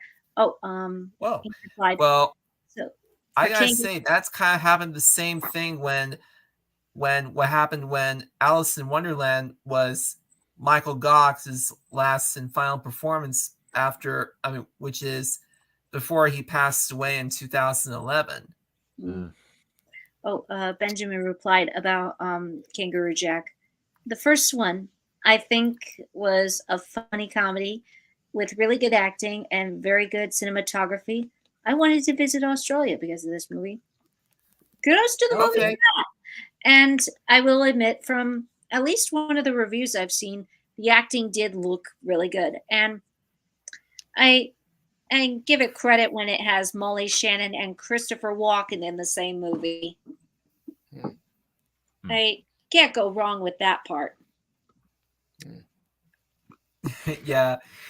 And well, Oh boy. and of course, in the sequel, we got Josh Keaton to play, well, Kangaroo Jack. Not Kangaroo Jack.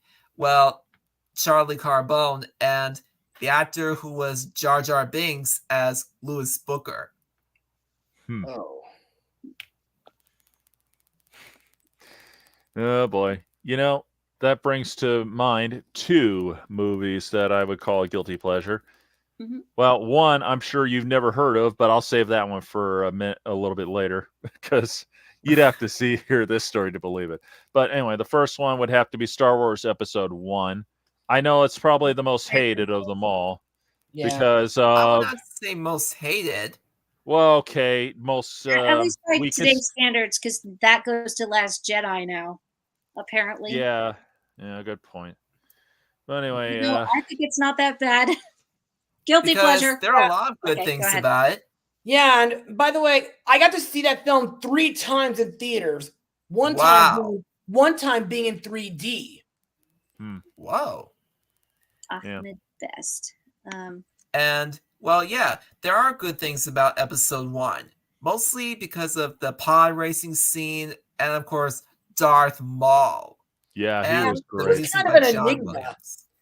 And also What do you Liam Neeson as Qui-Gon is like the best character to me in that. He is. Oh, he I love was. that. And the fight with Darth Maul was easily awesome. And while I'm not a fan at all of Jar Jar Binks, I think that he's not used very much in the story. And when he is used, it's like you could cut him out and not miss anything.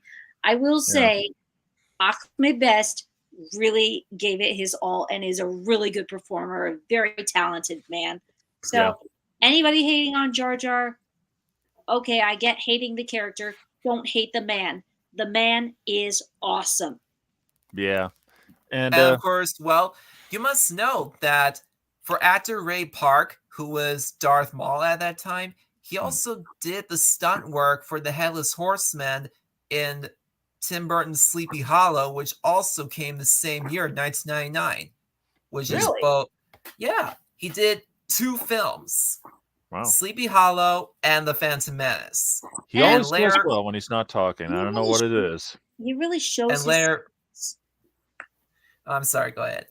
He really shows his skills in both movies, and He does. I really liked him in as Darth Maul and the action scenes that he gave. And that double lightsaber is awesome. And I Yeah. know. Very dangerous. Totally. yeah. So I'll give Phantom Menace that. I mean, I just wish it wasn't as I just wish there wasn't too much politics in it because it was too boring. Yeah, that was one of the biggest Yeah. problems. And That was the biggest problem. They should have left politics out of it. That was a And big I problem. find it surprising that, well, for Not season enough 7 Anakin. of Clone Wars, they brought Ray Park to come back to do the choreography for Darth Maul during that fight with Ahsoka Tano. Oh yeah, I remember that.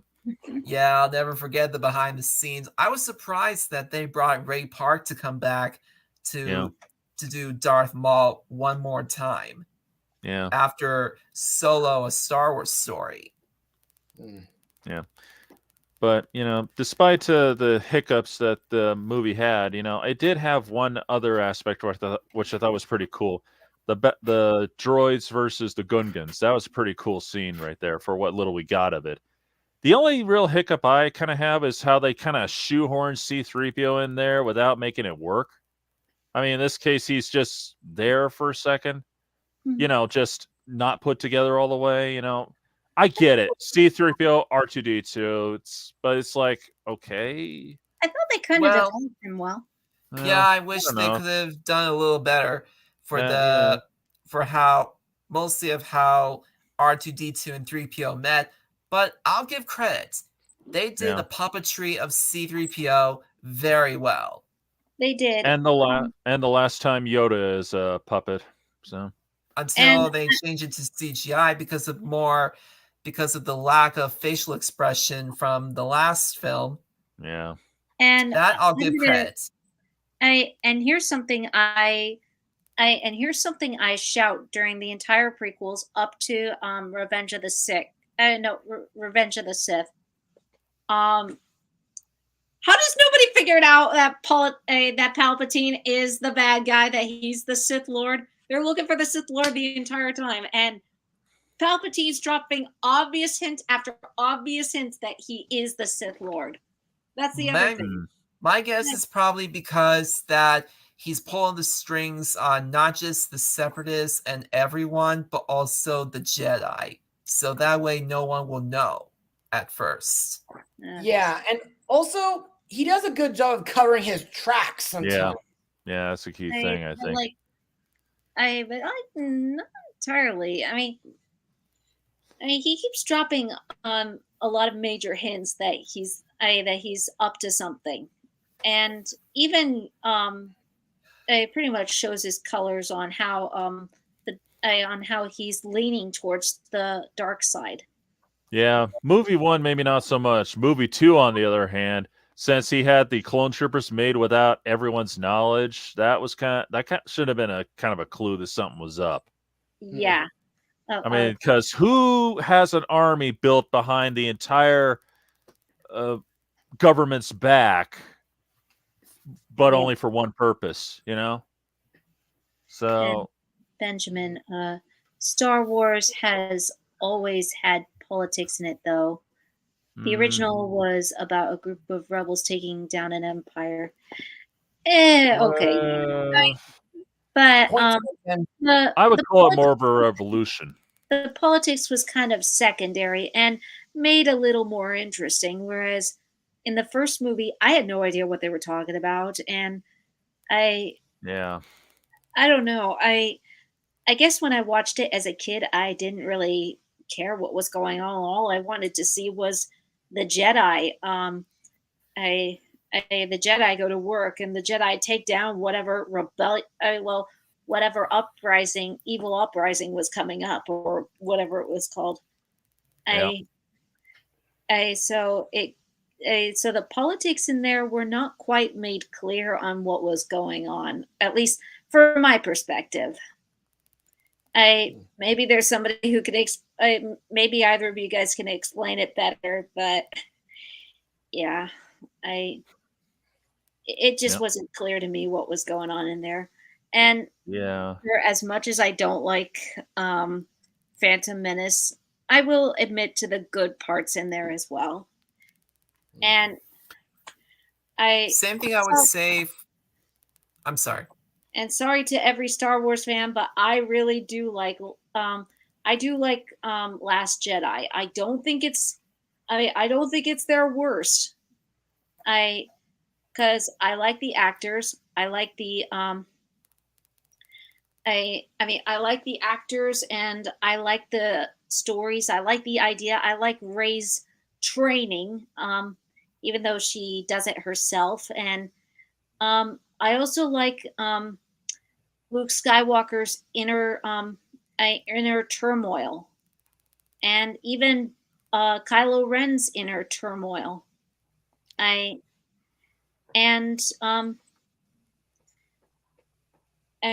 think that Luke Skywalker was given a really good a fairly decent send off. Even though really he could have just taken down the entire Empire himself at that point. And I just can't believe that Mark Hamill got to repeat something that he said several years prior. Yeah. What was that? Saying that he failed Kylo Ren. He said that before as another character when he played Master Ericus in Kingdom Hearts Birth by Sleep. I need to. Well, I haven't seen the sequels of Star Wars because I was more focused on episode 1 through 6, or anything that has to do with episode 1 through 6. But I will check that out because I kept hearing about these films and seeing clips of it. So I'm going to have to check it out soon. Okay. And I get that, but when the characters talk, they tell a story. Yeah, that's true. And that's fair. Well, let's see. That was the first one. The second one, I'm positive that none of you have ever heard of this movie. In fact, even I didn't hear about it until I started learning martial arts with my brother, and that was some years ago. And not too long ago, I recently acquired this DVD. We were kind of watching it while he was training me, and it was a barrel of laughs. It's hard to believe, but it's true. There's actually a few out there, and oh boy, how do I put this? Oh boy. Well, it's called The Last Dragon. It is a real cornball kung fu movie. I am not kidding. I gotta review this one of these days. I never heard of that one. You see? That's how big of a cornball it is. To put it simply, our main character named Bruce, let's see, I think his name was Leroy. Yeah, Leroy Green. He's obsessed with Bruce Lee. He learned from a Chinese kung fu master, and he's on a quest in, I think it was the Bronx in New York. I think it's been a little while since I've seen it, to find the power of the glow. Meanwhile, they got this. Oh, it was in Harlem. Yeah, that's what it was. It was in Harlem. And meanwhile, they got this big bad guy who calls himself Sho'nuff. He's the Shogun of Harlem. And he's got the power of the red glow, which makes him almost invincible. Of course, he's got to find the golden glow, And it also it's got some interesting features, and it features one of Prince's proteges. Vanity is her name. Yeah, she's in there. Has some pretty good 80s music, and it features well-known martial artist Ernie Ray Jr. This was one of his early ones before Teenage Mutant Ninja Turtles 2. He was Kino. And, I'm sure none of y'all have heard of him. I don't know about you, Jonathan, but Ernie Ray Jr. was a pretty popular martial artist in the movies. He didn't make too many of them. I think his dad was a little more legendary, but yeah, he got around. And, it's one of those kind of, you'd have to watch this, and I don't think I really recommend it because a big part of the problem is, besides the Shogun of Harlem, there's this rich guy who wants to get his girlfriend's music video off the ground. So he tries to get in contact with the main girl, Vanity, there, because she's running basically an MTV kind of club going on there. And really, he's just doing it for himself, not for her. And it is a real cornball movie. There's a lot of corny stuff going on, but it's so corny, it's hilarious and mildly entertaining. And Leroy, he does stuff that just shadows Bruce Lee big time. Like one part he's wearing the yellow tracksuit from Game of Death. I'm not kidding. He's actually wearing it. Yeah, it's pretty funny stuff. And sounds like it. Yeah, it's pretty funny. It's one of those kind of things where if you're not prepared to just go with the flow, you're probably not going to like it. But it's got its good points. Like I said, it's one of those ones I'd watch maybe once in a blue moon. Because the music videos, well, a lot of the good 80s music videos are pretty awesome there. I mean, they got a few things there. But the bad one, which was the bad guy's girlfriend, oh my God, it's pathetic. But it's meant to be pathetic. That's the thing. So, yeah, like I said, you'd have to look this up. One of these days, I got to review that it's going to take everything I got to not bust a gut on that one. I'm not kidding. Especially when you're watching a little kid who is beating the crap out of all the bad guys' minions, because that's Ernie Ray Jr. there. That's why. So, yeah. Yeah, it's great stuff. But again, it's a guilty pleasure because this is so relatively unknown and forgotten. It's unbelievable. But it's easy to see why, though. So, yeah. But, yeah. It's a cornball one, but I got to review that. I just got to review that one of these days. I totally do, and then put it up, please. I do have another guilty pleasure of mine, and that happens to be Disney's Flubber with Robin Williams. The remake, The Absent-Minded Professor. Yeah. Uh-huh. I have to have. I have a soft spot for one particular thing that I heard about for this movie, and Robin Williams apparently. I forget what this one was. I think it was Make-A-Wish. A kid wanted to meet Robin Williams. And he was in a wheelchair, and Robin Williams not only met with this kid, but put him in the movie for the basketball scene where he's in the audience. So I have to give a huge shout out to that. And plus, it's Robin Williams. How could you not like him? Exactly. And give the the CGI for Flubber credit. It looks really good. It does. And let's not forget that not only that we got the genie in this film, but also we got Ariel herself, Jodie Benson, as Weebo. Right. Though I have to say, interesting casting choice for that one. But Jodie Benson shows her talents in that one, and it's really good. Too bad that they killed her off. Well, not entirely. She's still programmed, and she actually rebuilt herself. As Weebet. Mm-hmm. The main reason I haven't seen the movie, but the only reason I would ever watch it is because Robin Williams and Benjamin. Robin Williams left us too soon. Yes. I know. Still not healed. Nearly a decade ago. We ain't never have a friend like him. Ain't that the truth? And I feel even more bad for the kid who was in Flubber because, well, when he heard about it, he was just completely devastated. Just like the rest of us, but probably more so because he actually had the chance to meet Robin Williams and be in a film with him. And I can relate. Robin Williams actually had a real connection with kids. Is so precious. And it's another reason why I cannot hate on Flubber. I mean, I may not like the idea of the fact that the character skips out on his wedding not once, not twice, not 3 times, but 4 straight times. But he does have a reason, though. Oh yeah, because science experiments are more important than your future wife. Yeah, yeah. No, And remember originally what he he was just and remember what absent-minded. he said. And remember what he said after the ball game.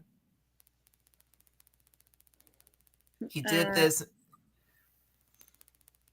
He did this just to show her how much that she means to him. yeah, Not by skipping out. even that to save the college Right.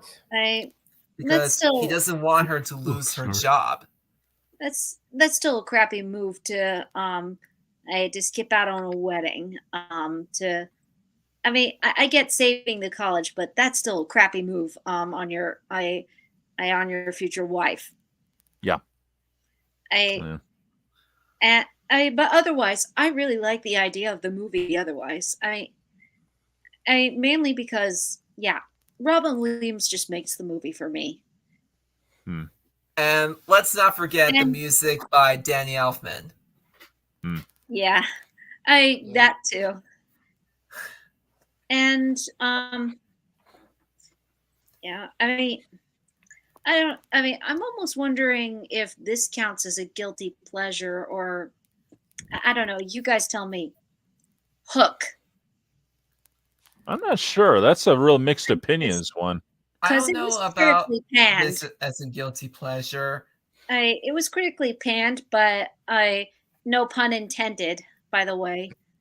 Um, but yeah, for some reason, most of the critics when it came out did not like it. Hmm. Though honestly, That's a I tough think they're call. completely missing out.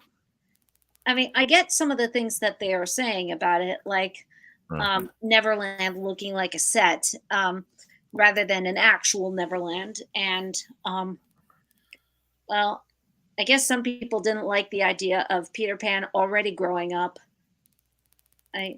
Liam. Hi. Hi, Liam. Doing well, and you? I, but yeah, and Well, from also, the I sets thought and that locations are great. I thought Dustin Hoffman as Hook was perfect. I know, right? And the costume looks exactly extraordinary, almost similar to the Disney version. Yeah.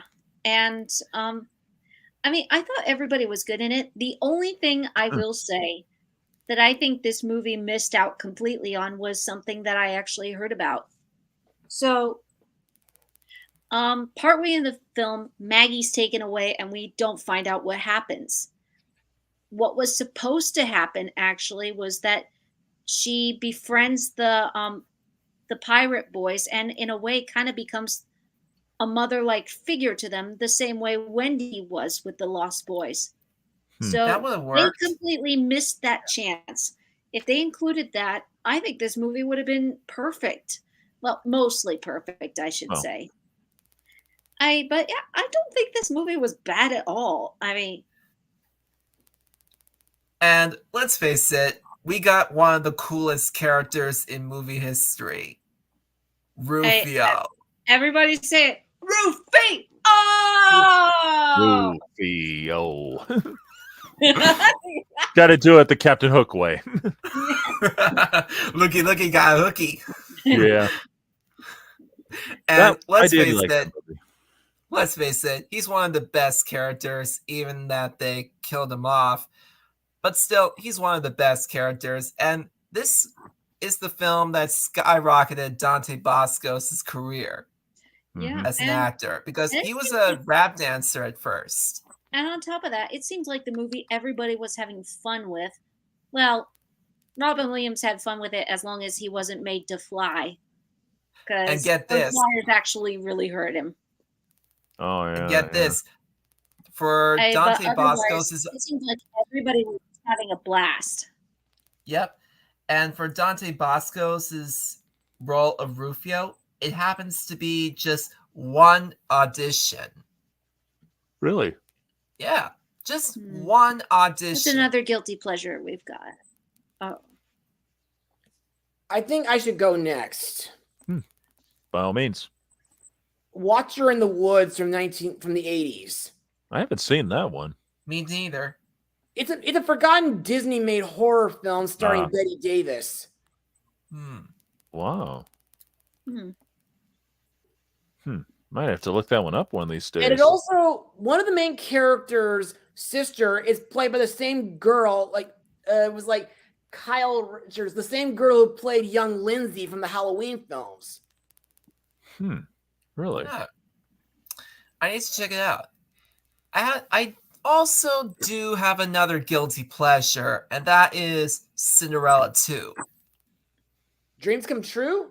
Yeah. I haven't seen the third film. I kept hearing that it's one of the greats. It's a perfect one. It's a really good one. I haven't seen any Yeah. of those two, I'm afraid. Yeah. No. For me, Cinderella I would 3 is really good. They gave it their all. Yeah. Well, I would say that for Cinderella 2 is a guilty pleasure of mine because we get 3 good stories. My favorite happens to be what happened with Anastasia, Yeah, I liked that story only. because it Yeah. does, and for my opinion, that would have been a perfect story for one movie. Yeah. But Because- though the first one had an interesting plot point too, where Cinderella was being taught how to be a princess, though she kind of had that personality in her all along, which she has to show to her new servants. Yeah. Interesting. And Jacques wants to be a human does seems like a good idea at first. I mean, he all he wanted was to be more there just to help Cinderella and all. Well, but Sorry. doesn't succeed. Hmm. But again, I still prefer the third one for Anastasia's storyline and how she ended up having a romantic relationship with the baker. And honestly, that was the most satisfying moment was when she stood up to her mother, because I'm just gonna say it. Every time I see Lady Tremaine in the first movie, the second movie, and the third movie, I just want to punch her face. I hate her so much. Yeah. And To Oh, see boy, sorry about that. Anastasia outright tell Lady Tremaine that she was wrong was pure satisfaction. And Mhm. I'm glad. and as much I'm as sorry. people comment about this, I actually didn't entirely mind that Cinderella was willing to help Anastasia despite the horrible mistreatment that Anastasia was part of. That's true. Leah, what you been up to? Not much. Though I've been And getting the move I'm glad going. that she changed her ways. Same. Benjamin. War Room also comes to mind as a guilty pleasure. Don't be fooled by the title. It's a Christian drama about a woman who's dealing with her husband's infidelity. It's preachy, but I enjoyed it. And I've heard the name. I've seen War Room, and yeah, I thought it was okay personally. Though I love the acting, and Hannah, when she showed it to me, she gave me a good story about the older actress, how she kept getting denied role after role after role, and then finally landed this one. So, props to the movie for that, especially, and the acting's really good, in my opinion. Mhm. Well, speaking of Christian movies that are a guilty pleasure, God's Not Dead movie, the first one, I think that's a good one. I like the acting. I like the arguments. I don't like all the writing entirely, but I do very much like the acting. And shout out Benjamin Onyango. Love you.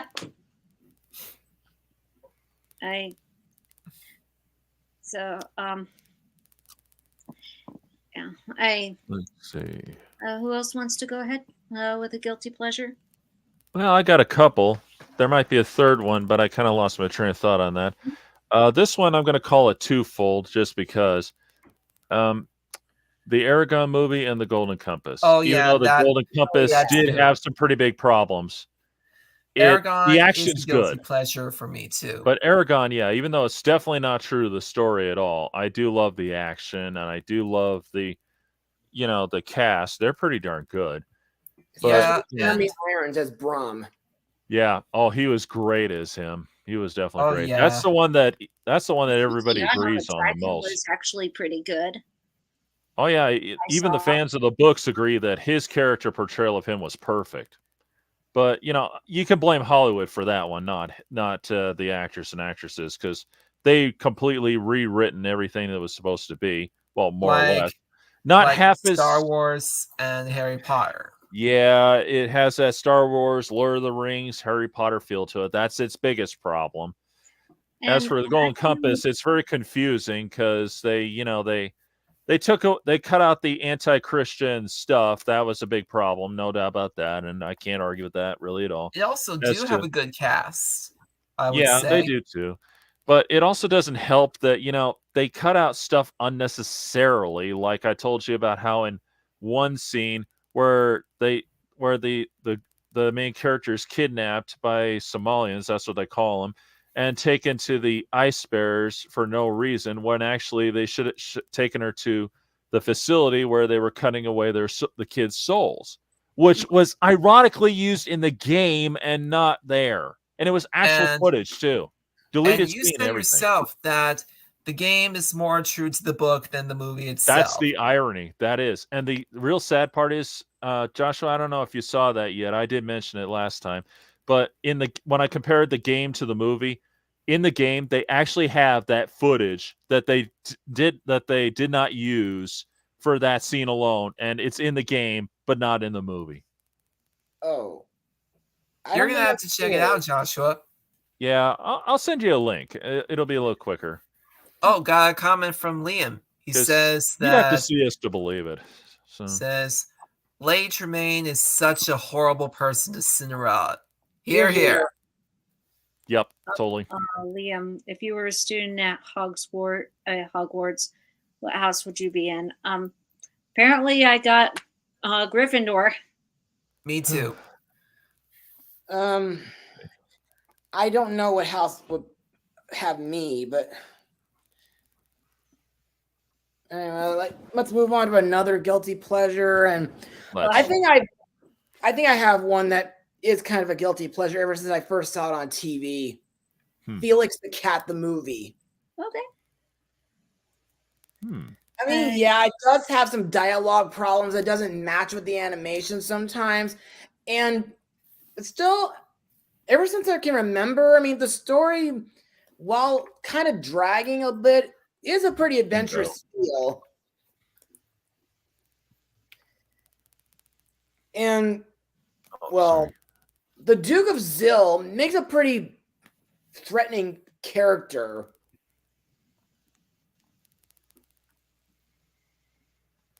Okay, I just found it. I'm going to send a link to you, Joshua, so you'll watch that later. But like I said, you'd have to see this to believe it. It's unbelievable as to how they literally butchered the story. I can understand cutting out the anti-Christian stuff. I'll give them that one. But a lot of it, it's extremely confusing if you never read the book. I haven't read them, so, but I did a little research. That's about where I stand on it. So okay, but yeah, I see the link. I haven't read either. Mama wouldn't even let me watch the movie. I never saw The Golden Compass because of its anti-Christian themes. Yeah, definitely do not need that noise. Okay, that's fair. And it was why I wasn't allowed to see it. But well, now that I'm an adult, I'm probably not going to see it because of all the things you said, movie fan. Yeah. The sad thing is it's got a good cast. It looked very Narnia-ish almost. Yeah, it did actually. I think probably is trying to be like the success of the Chronicles of Narnia. Well, I don't know about that. Banking off of C.S. Lewis's Narnia at the time. and making an anti-Narnia for kids. Hmm. Maybe. From what I've read. Yeah, Well, sad I thing mean, is, that's what I read on his biography, that is. yeah, it's Yeah. got a pretty good cast too, except for our main character, played by new girl Dakota Blue Richards. She was new at the time.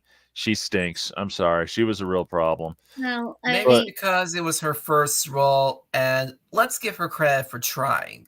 Well, yeah, okay, yeah. The writer slash I think the director. director should have I'm not given her kidding. more He direct. was to blame for this big time. He made her Wow. character more obnoxious than anything. I'm not kidding. It's unbelievable. She's super hard headed and all kinds of things, and stubborn. You'd have to see it, like I said, but it had one of the best characters was Ian McKellen playing Yorick Burnison, the Ice Bear. And it was given an Oscar for the effects, so that has to Oh, say it was something. rightfully earned. Yeah, It it was won an definitely Oscar rightfully for earned. Best Special Effects, being a Mhm. Michael Bay's Transformers film. The Oh, first big one, to be time. exact. Yeah, the special effects were worthy of that Oscar. They really were. Oh, come to think of it, Ian McShane also plays in there too, if I remember correctly. He's what was his character's name?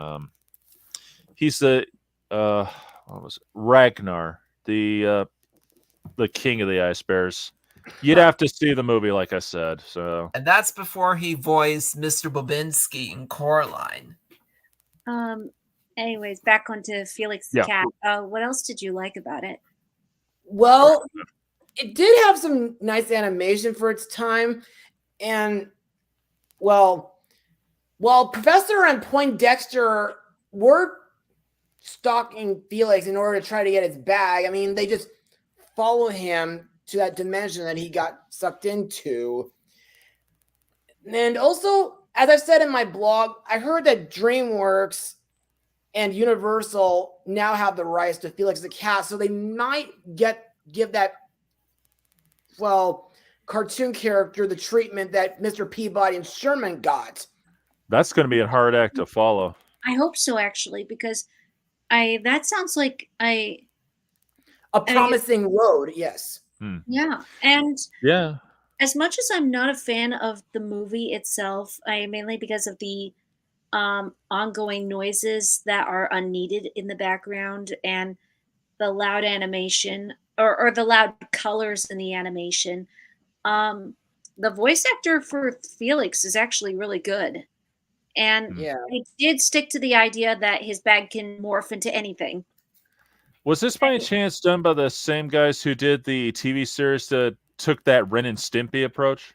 You mean from the old 50s series? No, from the 90s series. No, I don't know. I mean, yeah, it was released in the 90s, but John Oriolo was kind of part of the crew. Like, I'll have to watch that. So, because I remember I saw the series from the 90s. That took a more Ren and Stimpy like approach, only without the obnoxious adult humor, although they did borderline it a little because it was Fox Kids, enough said there. But yeah, and it didn't last very long. I remember that. And I did see a bit of the series from the 50s, but believe it or not, Felix goes way back to the silent era. well, yeah, he is the oldest cartoon character ever made. Yep, and he's still an icon even now. It's funny, Right. isn't it? So he deserves a good movie to honor his legacy, definitely. Yeah. I hope that comes around one of these days. Yeah. I've got another one. I've got a guilty pleasure. Okay, I'm debating which one to bring up first, but you guys pick. Should I pick one that is that is not popular today, or one that is absolutely not liked? Your call, I guess.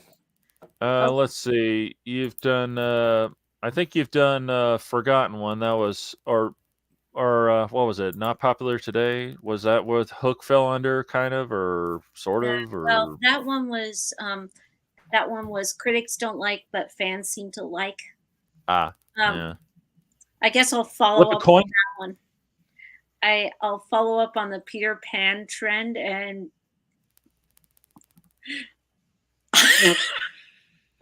Oh no, have it's Pan. I have a guilty pleasure in parts of Pan. Oh no. Okay, Pan is bad. Pan is bad, but it's laughably bad. Oh yeah, I mean, yeah. I don't blame that. The effects, the special effects for the most part, as long as it's not the Neverbird, is actually really good, and it's colorful in some areas, and and the flying ships is a cool touch. The mermaids look beautiful. The crocodiles are a really cool effect. Those were effects that I did like that the new Peter Pan movie kept. So I was glad that the new Peter Pan movie kept those effects. The actor playing Peter Pan was actually he was good for everything that he was given, and they all were, but what they were given was crap. And Yeah. for all the controversy of Tiger Lily, and yes, it's well founded. I thought Rooney Mara gave it her best. It was just too bad that she was not cast in the right role for that one. And Excuse me. I hate that they went with the Chosen One story for that one because that's not Peter Pan. Oh my god. The other reason I like that movie, the other reason I kind of like that movie, is it makes me laugh on a bad day, and the memory of it makes me laugh too because originally my sister and we saw the poster and we were like, "Oh, this looks cool. Let's go see it." And then we saw the Rotten Tomatoes score being 27%, and we were like, "Never mind, let's skip it." Oh And boy. then Mama calls up and says, "Let's go see it as a family." And we reluctantly agreed.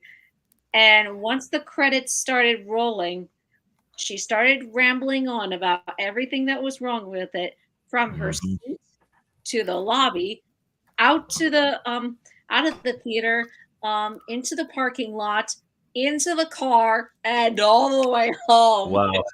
Oh boy. I Oh had my never god. seen her so mad at a movie that it made me laugh very hard. Yeah. And what was I think there was something. Oh yes, the biggest thing that made her mad in there was that these characters were meant to be 1940s kind of characters.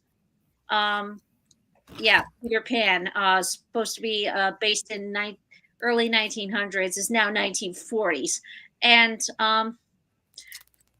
all the characters from Neverland start singing "Smells Like Teen Spirit." And that song does not even exist in that time period. Nope. I know, and it's just I mean, that song works better in Black Widow. exactly. And it doesn't work in Peter Pan, but it's it's infuriating and hilarious all at the same time. And Wait, what Hugh song? Jack- Smells like Teen Teen Spirit. Spirit Oh. from Nirvana. Imagine Peter Pan singing Nirvana. Oh boy. It's just My god, that's horrible. it's I can name something that might be a little worse. It's a Catherine bad Zeta movie. Jones saying, "We're not gonna take it anymore." Um, I'm sorry, she's no singer. She is no singer. Oh, she's all right for me. I mean, she did a good singing in Chicago. Well, Yeah. okay, that one, yeah, but that whole thing, no. But I- that movie just didn't do anything But again, for me. That was she the tried. problem. Yeah. I don't think Pan was, and for the record, I don't think Pan was a good movie at all. But I enjoy how hilariously bad it is. I would say the same thing for. I'm sorry to say this, movie fan, but I would say the same thing for "We Wish You a Turtle Christmas" and "Turtle Tunes." Okay, I can kind of see the laughably bad part for the The laugh of it, Turtle- yeah. Turtle Christmas, because there's definitely a lot that is pretty bad about it. but also occasionally laughable. Speaking of something that's so bad it's hilarious, I have one Hmm. film regarding that. Grandma got run over by a reindeer. Oh, I can't even think God. about that one. I mean, it kind of made me laugh for how bad it is in a way. Like, I'll give you that one. I still can't figure out why Grandma sounds like she's gargling soap when she talks. I would Well, say the well, same I- thing for the film of Deck the Halls. well, she was played by Susan Blue, but Mm. Still, ugh. Yeah. Or especially why Again, I would Christmas I would song would say the have same thing for- characters. I would have for the characters film of Deck the singing Halls in with Danny tropical DeVito. outfits. That was laughably bad too. Huh? Yeah, Deck the Halls. You Oh. haven't seen it? No. Well, it's laughably bad, but I would also consider this as a guilty pleasure because, and of course, hearing Danny DeVito's character that all he wants is to get more lights so he can have his house rising up from space. Okay. That's see. a crazy Um, idea. You know, here I got a possible here. I don't know if these days it's considered a, if it could be considered a. Bonnie, I think you might want to cover this question first. Oh.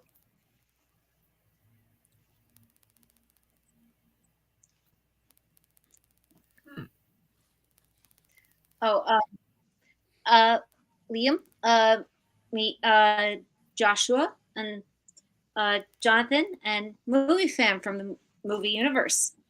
Lope. Hey,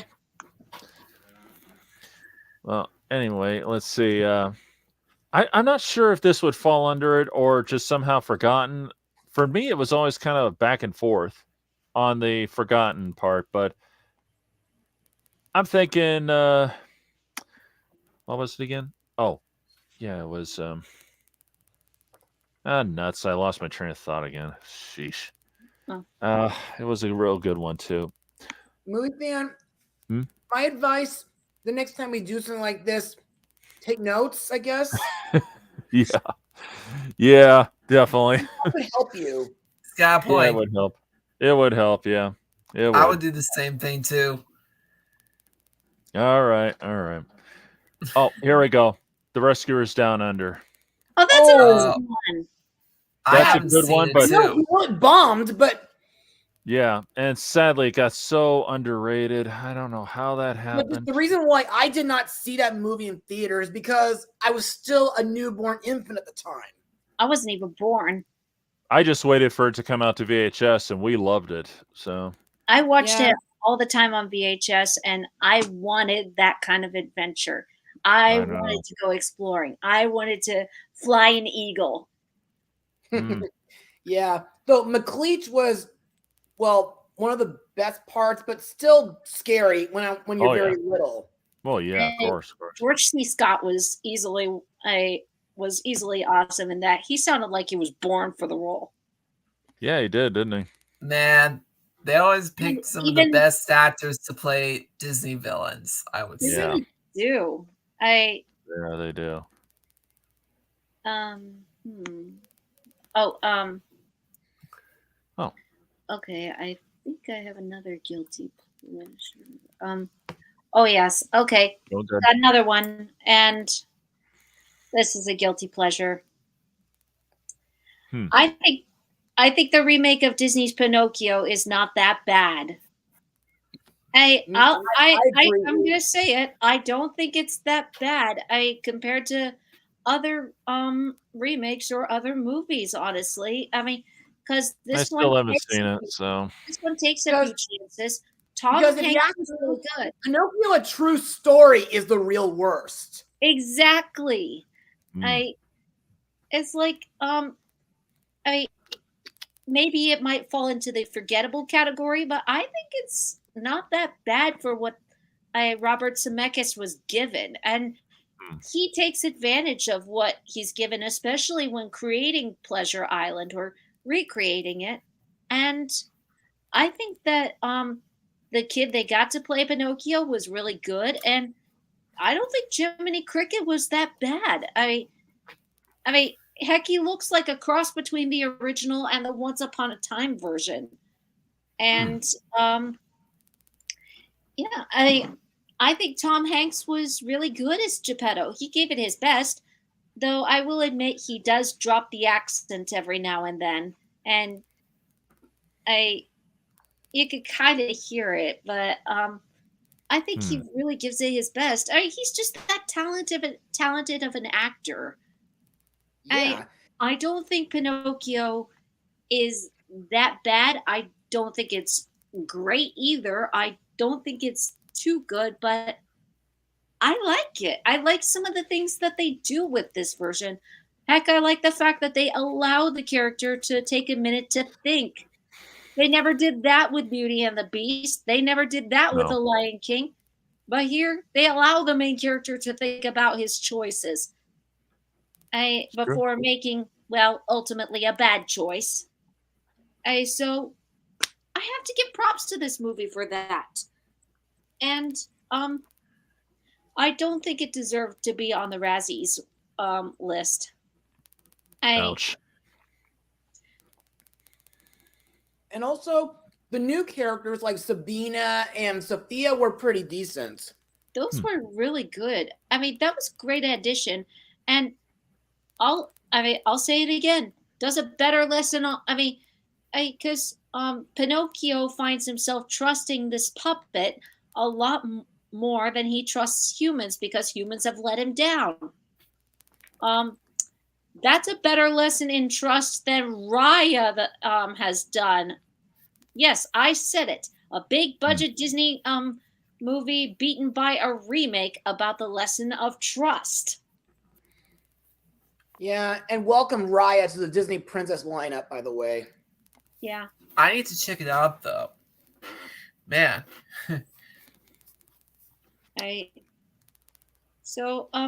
Yeah, Pinocchio's a guilty pleasure, and I'll even say that the Peter Pan remake is kind of a guilty pleasure. I don't like what they did with Hook's backstory, but I like some of the elements that they pulled in there as well.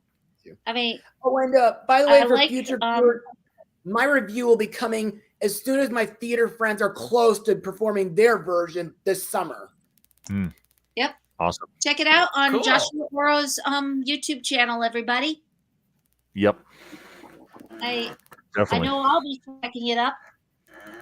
And yeah, I actually, a lot of people on YouTube keep posting up Peter Pan and Wendy reviews, all saying that it's awful and horrible, or at least that's in the title card.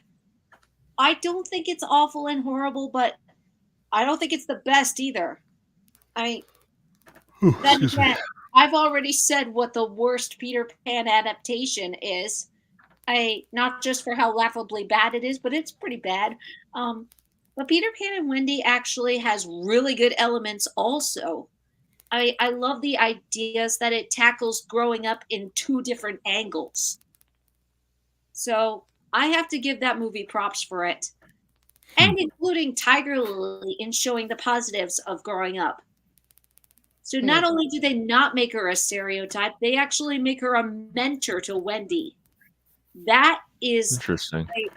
That's 25 points in this movie's favor. So there's one thing about Tiger Lily that I'm kind of a little curious about. How do the Lost Boys know what she's saying in her lingo? Maybe they spent a lot of time with her. Mm, maybe they could have perhaps. expanded That'd be a on good that. guess. I don't know. I mean, perhaps, but Expanded on that I'm one. not sure. But I will say it did do. I'm just gonna say it. I'm not gonna give spoilers, but I don't like the Hook backstory in this version because I don't know about you, but this is something I don't like in a lot of these remakes. I don't like seeing these villains we're not supposed to sympathize with getting sympathized with. Oh boy. I mean, Rob Zombie got it a little bit messed up with Halloween, but Yeah, I yeah, he did. can kind of get behind, and I can somewhat get behind the Maleficent backstory. And Yeah, heck, I would also I, consider I don't mind a this as a really good guilty backstory pleasure. if Anne has one, but the big backstory with, but the backstory that this version gives Hook makes the rivalry not make sense anymore. Hmm. I, Yeah. and not fun anymore either. Nope. And the idea Maleficent for could be James a Barry guilty was pleasure. making and the idea for the Hook and Peter Pan rivalry for James Barry was to make it fun. and Right. also if you ask me, Hook's backstory in the Pirate Fairy makes better sense. I haven't seen that one, but I have to. Yeah, I mean, at least Disney Toon Studios was trying their best with that. Yeah. Anyway, I like to point out another guilty pleasure of mine, since it kind of relates to something that I love. Spirit Untamed. Hmm. Oh, the new one. I have yet to see that. I haven't seen it. Well, you should, because I actually saw that movie by myself when the virus was close to weakening a Yeah. couple years ago. And I wanted to make that my first return to the cinemas that time, and it was worth it. I mean, the story, some people may not like it due to it being described as a reboot of the Netflix series, but the story did tug at my heart. And I really loved the Fearless song, both in English and Spanish. Okay. And Isabella Merced does a wonderful job playing Lucky. Or as her name normally is, well, Fortuna Prescott. Interesting. And she also made nice new friends like Abigail and Prue, and their horses were great too. And Boy. You all right?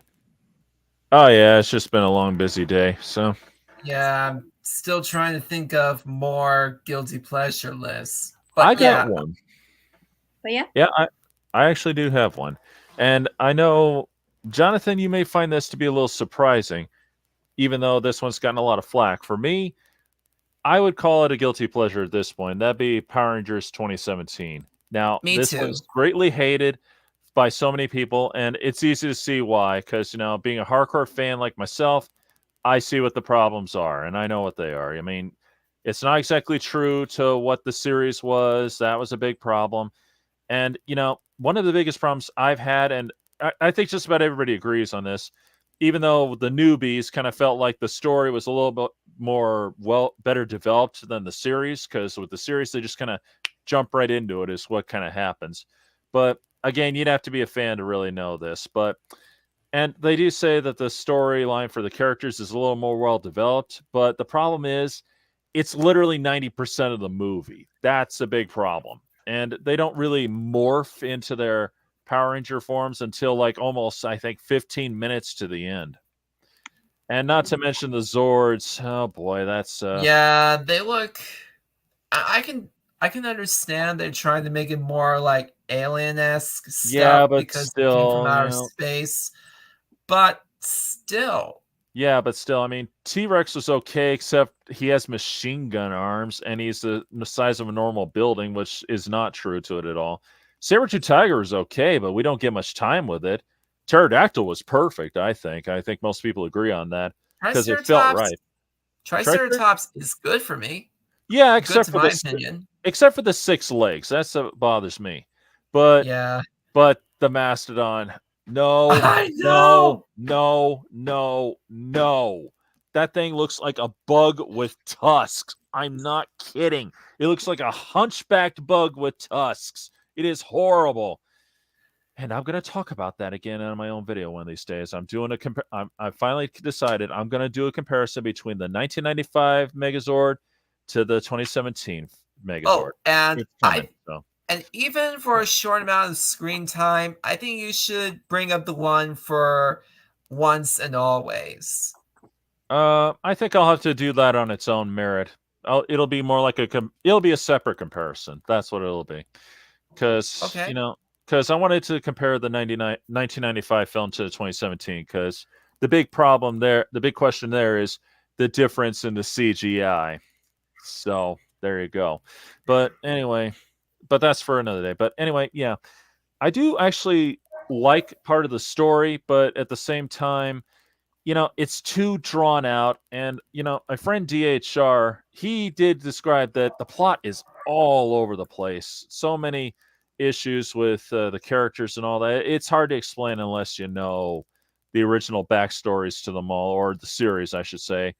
And, let's see, there was something else in there. I can't quite remember exactly. But anyway, yeah, you know, one of the key things I say to trying to let that one slide the way I did, when you go to a movie that's based off a TV show, and this is a lesson for everybody here, go with very low standards. Because let's get real, Hollywood is going to change things up no matter how hard you want it to not happen. That's a key thing. Everybody makes the mistake of thinking, oh my God, it's going to be just like my childhood show. No, it's not. The director, and even though the producer was the same guy, Saban, they're just going to do whatever they feel like doing. They're not going to try and stay true to the original stuff. And that's a sad fact. It's no secret. They do this all the time. Heck, it's one of the few times that, Watch Mojo made a list on movies based off of TV shows. It was a worst list. And they were right on all points for so many of them. So, yeah. But, yeah, that's the problem. Everybody thinks it's going to be just like it was. Like, oh, I don't know, Starsky and Hutch. People thought it was going to be like it was in the series. No, it was definitely not. So, and I didn't see that series until way later, but I see the obvious differences. So, yeah, that's the biggest thing. But anyway, that's my guilty pleasure on that one. Power Rangers 2017, I would put it on the low scale, but, I'd watch it once in a while, but I wouldn't be, the whole, it's not on my top 10 list. It'd be at the lower end of the spectrum because, that's just the way it is for this. But I do have a soft spot for it. Liam says Hunchback with tusks. That's very funny. Yeah, a hunchback bug with tusks. It's terrible. And the toys are even worse. Night Benjamin. Hey, thank you for joining us. Thanks. Yep. It is so bad. I still go with the concept art of it. I know. Why didn't they do that? It was perfect. I know. Yeah. And it would have been worse if they did if the sequel did come out because of the Dragonzord model that I found on the internet. I don't know if this was for real or not, but the design is pathetic.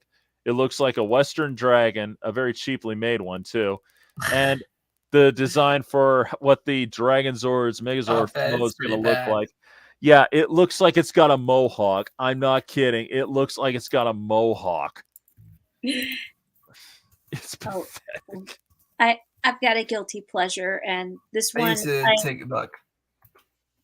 And this one actually, few people. This one was this one's Garbage Pail Kids. I mean, just the disgustingness of how it was, and that wonderful song was amazing. And well, it does look thing, okay, I would say. I Got You, I guys. can't believe Jim Cummings is in that trash. I gotcha. I was just kidding.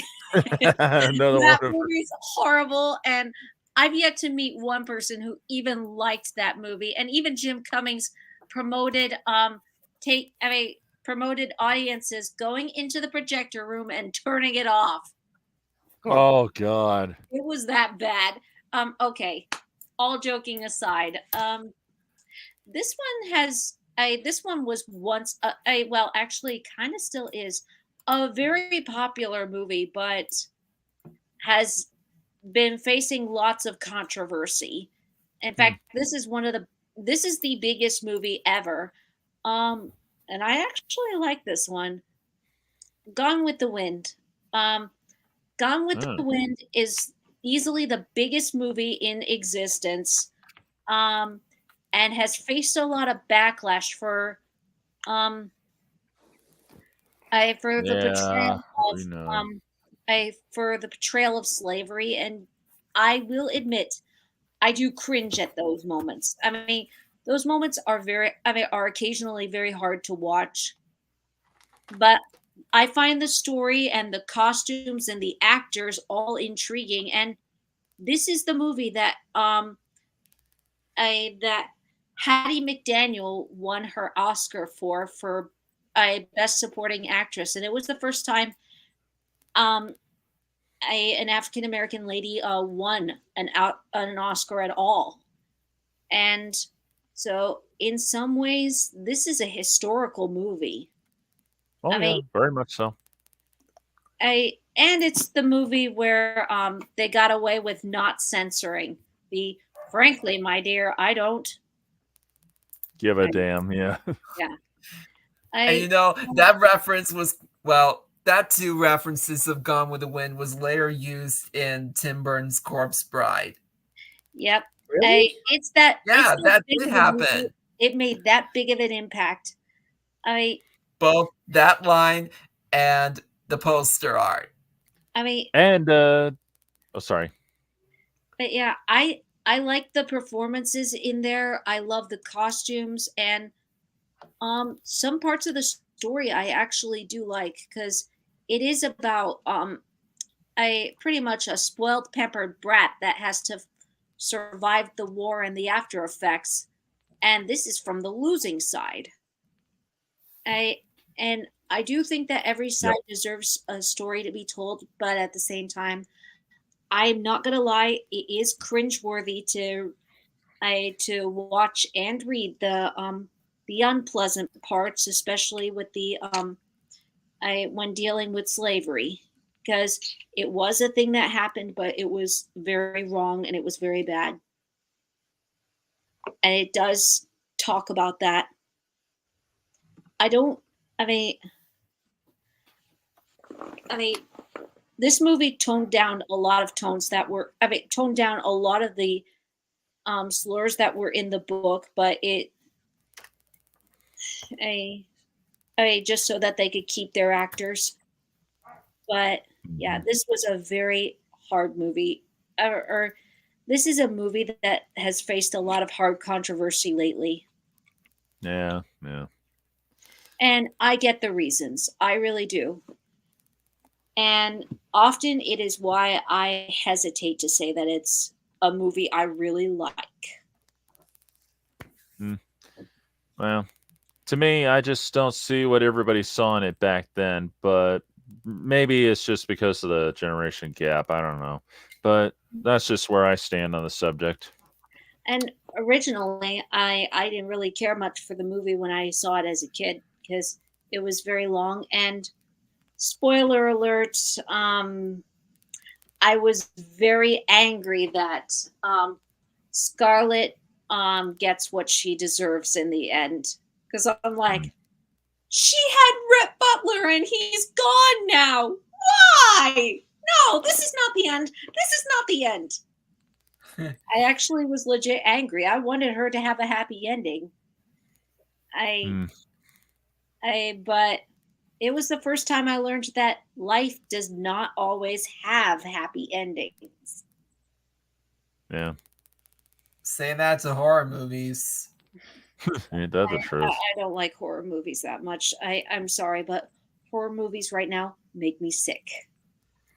I know Well, what you does mean because of cheap jump scares and, well, cliches. Yeah. Yep. I Yeah. so yeah, Today. that's what.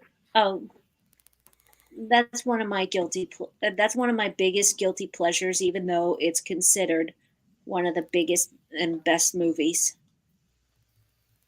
Hmm. I guess moving on from that, I that awkwardness, I guess. Yeah. What's another movie that well, here's one that's forgotten. Um and Well, most of the time I've mentioned how my favorite actor is Danny Kaye, even though none of his movies are my favorite. But one movie that is on YouTube free and is called Wonder Man. This movie actually makes me laugh hard. I mean, like Hmm. really, really hard. This movie basically the plot is a nightclub singer and dancer is killed because he knows he's gonna. I mean, he's supposed to testify against a mafia boss, Ah, but he appears to. But his ghost appears to his twin brother, and he weaves in and out of his body using him to take his place. And it's just pretty much a comedy of errors in well, just about some of the funniest ways I could think of, especially using Danny Kaye. I think like if Jim Carrey did something like that, that was what Danny Kaye was like. Hmm. He had physical Interesting. comedy, quick wit, and verbal comedy as well. And he was a singer and dancer. So it's like when you have a combination of that, it's just comedy galore from there. And I would also say that the first two sequels of The Swan Princess can be a guilty pleasure. I mean, the first movie, it has a perfect ending. And Yeah. yeah, the sequels, mostly the first two, I haven't seen the CGI one. Well, the first two sequels, they're my guilty pleasure because they're good to watch and they're fun. And there are a few callbacks to the first film, mostly that has to do with Robart.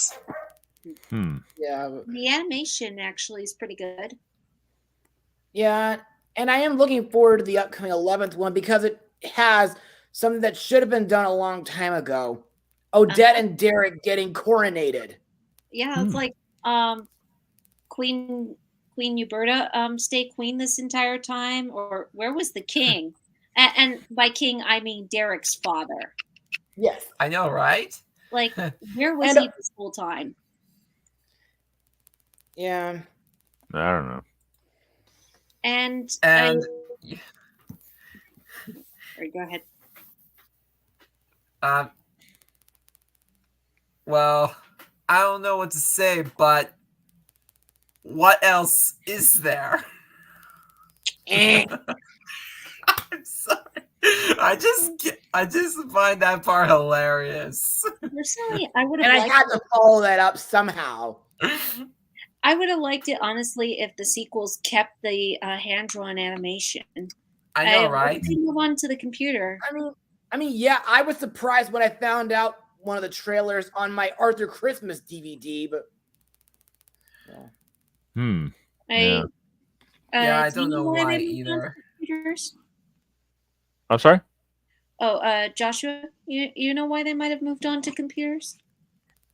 I have no idea why Rich decided to do that, but Maybe it's so, because of Disney, I think.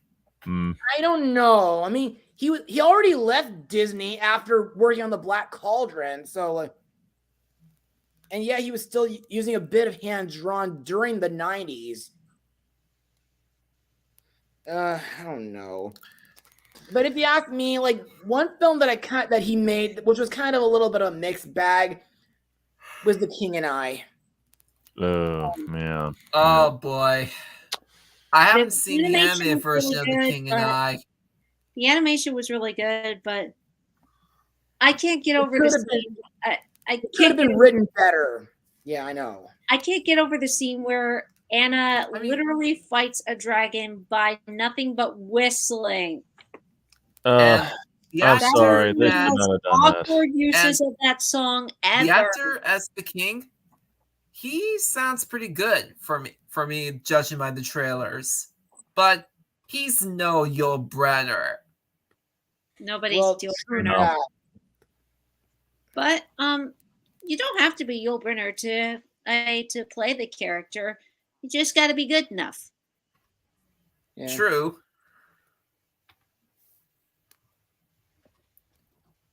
That's true. Yeah. because whenever I think of Yul Brynner, I always think of him as the king. Mm.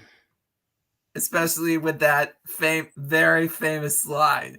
And Cedra, Cedra, Cedra. Of course. I'll never forget that. Of I course. Yep. so I did like. I mean, I did like that Tuptim gets a happier ending. I'll admit that. Once I check it out, I might consider this as a guilty pleasure. I might. I don't I- know. In my case, I don't know why that play never did anything for me. I Not like even my own theater version from a while ago. I like the play. I mean, Hmm. what the animated movie does is try to make it more kid friendly, Yeah. but I don't think it Ah. does it entirely in the right way. And I swear, I don't like the Krellham's assistant. Yeah. Maybe. I can picture that. I mean, because he looks. Well, I- anyway, What else? mind if I point out a film that not many people remember these days? Hmm. The Halloween Tree. Hmm. I haven't seen but I it. heard about it. But I've heard about it too. It's a film based on a Ray Bradbury book that aired on Cartoon Network during the 90s. Hmm. It's like these kids who try to find their missing friend on Halloween night, but at the same time they learn about the origins of their costumes. And Really? they travel around the world to Through learn time. about their versions of Halloween. Yeah, they go around the world through time with some help from the mysterious Mr. Moundshroud, voiced by Spock himself. Judging by the trailers, I can tell that it sounds like a pretty good film. That I feel like I need to check it out when I get the chance. I feel like it's something that I feel like Disney could pull off as a live action film, since they have their own Halloween tree in the Frontierland area at Disneyland. Huh. That And sounds like besides, an idea. and also, believe it or not, Ray Bradbury was a very close friend of Walt's. Ooh. Huh. That's interesting. Yeah. Yeah. Hey, Having a little conversation with our friend from Australia there. So, oh, no problem. Hey, Liam.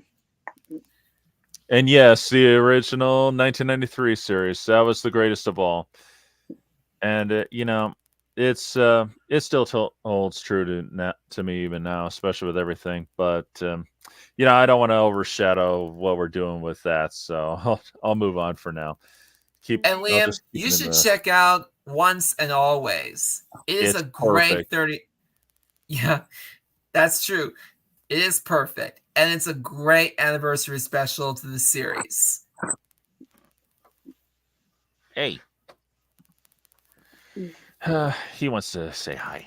Hi.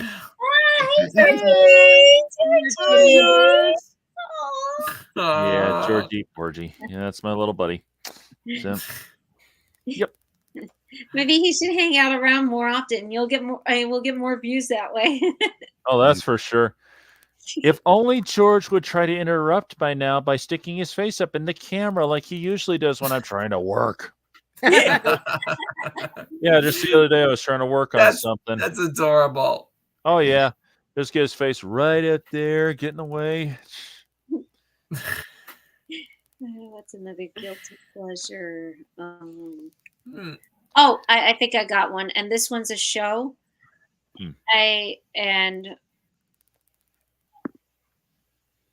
Whoop, whoop, whoop.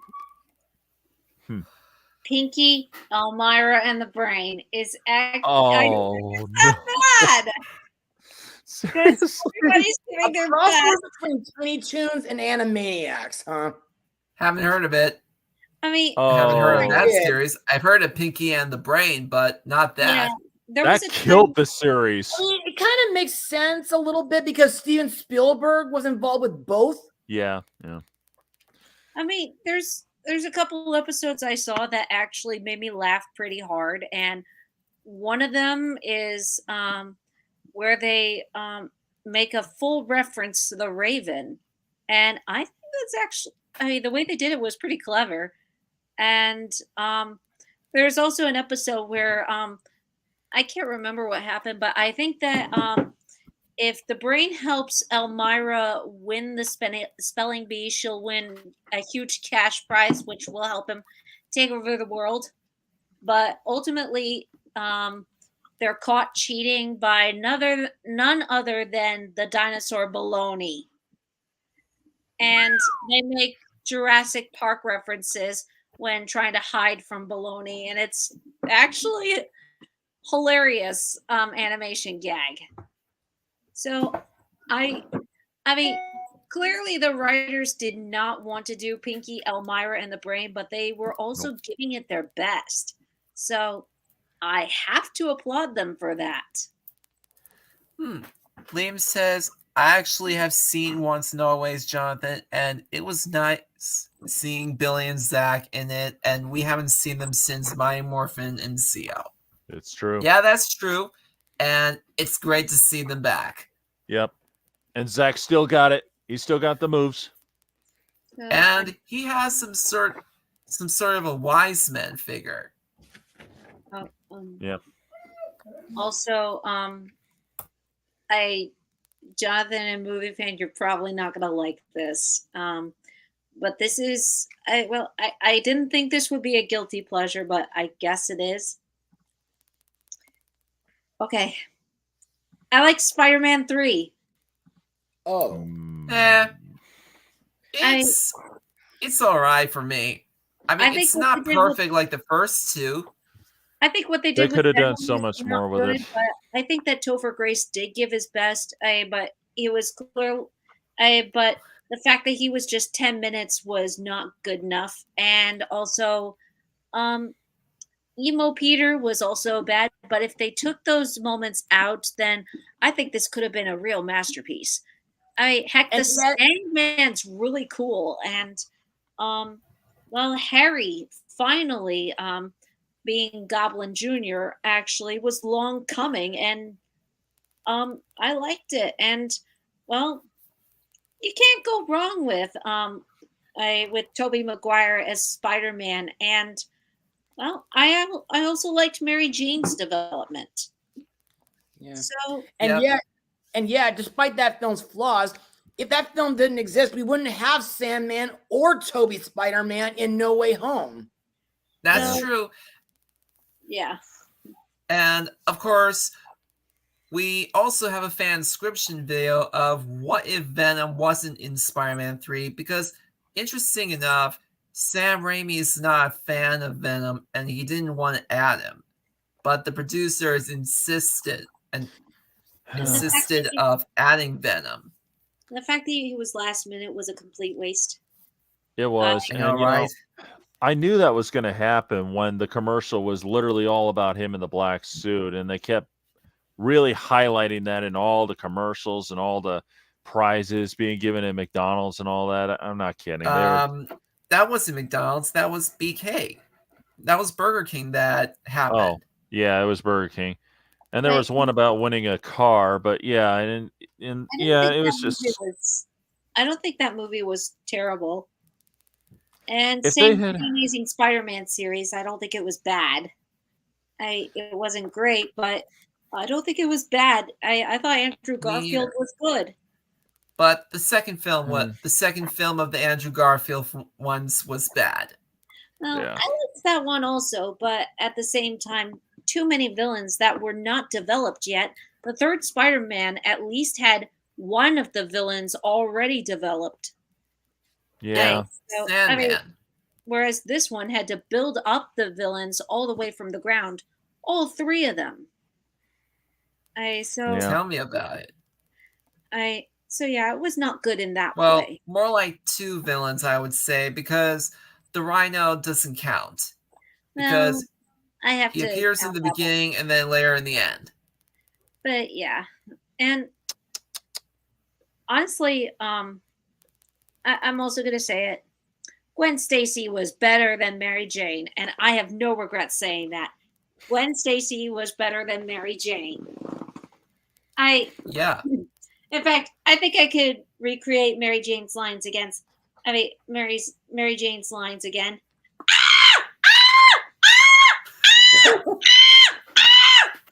Yeah. I would say that it's not worse than the Temple of Doom one. Oh gosh! And you must know that was Mary Jane's profile. She happens to be a damsel in distress, but that is before or later she's not much. Mostly in the PS4 games. Yeah. Indy! Speaking of Temple of Doom, I like that movie.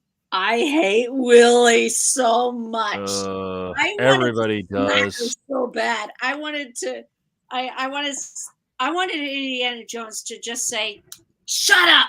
You're in my adventure right now. You just shut up." Yeah, tell me about You're it. talking about the kid? No. Short That was Round Short Round. Short Round was God, good. but Harrison Really was just. She's a whiner. Yeah. Oh. I was Her. screaming for her to shut up. I need to rewatch that. Yeah. Oh, that reminds me of one. One guilty pleasure. Yeah? What is it? Oh, sorry. What were you going to say, Bonnie? Never mind. Just basically re-emphasizing my need for Willie to shut up. Oh. Well, I I thought am of one. sad that Harrison is retiring this year. Yeah. Really? You were awesome, He Harrison is. Ford. Thank you. Yep. After the final movie, that is. Yep. Wow. That's true. First Jim Carrey, now Harrison Ford. Well, at least with Harrison Ford, the difference is he's retiring because he's up there and stop it, George, in age. So Same with Probably Michael about time. Caine. yeah, that's true too. Yeah. Wow. Okay. One guilty pleasure I have would have to be. I know I'm gonna get a lot of flack for this one. Jaws: The Revenge. Yeah. The one that Let me guess. had- The fourth one? The fourth one. Yep. Oh my god. I Glad I haven't seen it because judging by the trailers and the reviews, it looks pretty bad. You mean the Well- one that has Judith Barcy? that's the That's one. the one. And it has Michael Caine. Yep. And giving it their best. I think you might like this. Speaking of Michael Caine, there's a moment where Ebert mentioned this in his review where Michael Caine just outswam the shark and he came out onto the ship and he was completely dry. And Yeah. Ebert actually said out loud in the theater, his shirt is dry. And nobody minded. Because usually in a theater, people mind if you're talking in the movie theater. And That's yet true. nobody minded that he said that. I feel Yeah. like what would have looked like if Steven Spielberg would have directed. Same thing for Jurassic Park 3. I think it would have been better. I mean, I will admit I do like the idea of Jaws getting revenge on the Brody family, but 3 movies? What took him so long? That's always been kind of a mystery to me too. And that's one of the things that's always kind of stuck in my mind. For me and my family, we always kind of took it as like, we always put it like the shark from the first film was like the dad. The second shark was maybe like, I don't know, a brother or something or an uncle.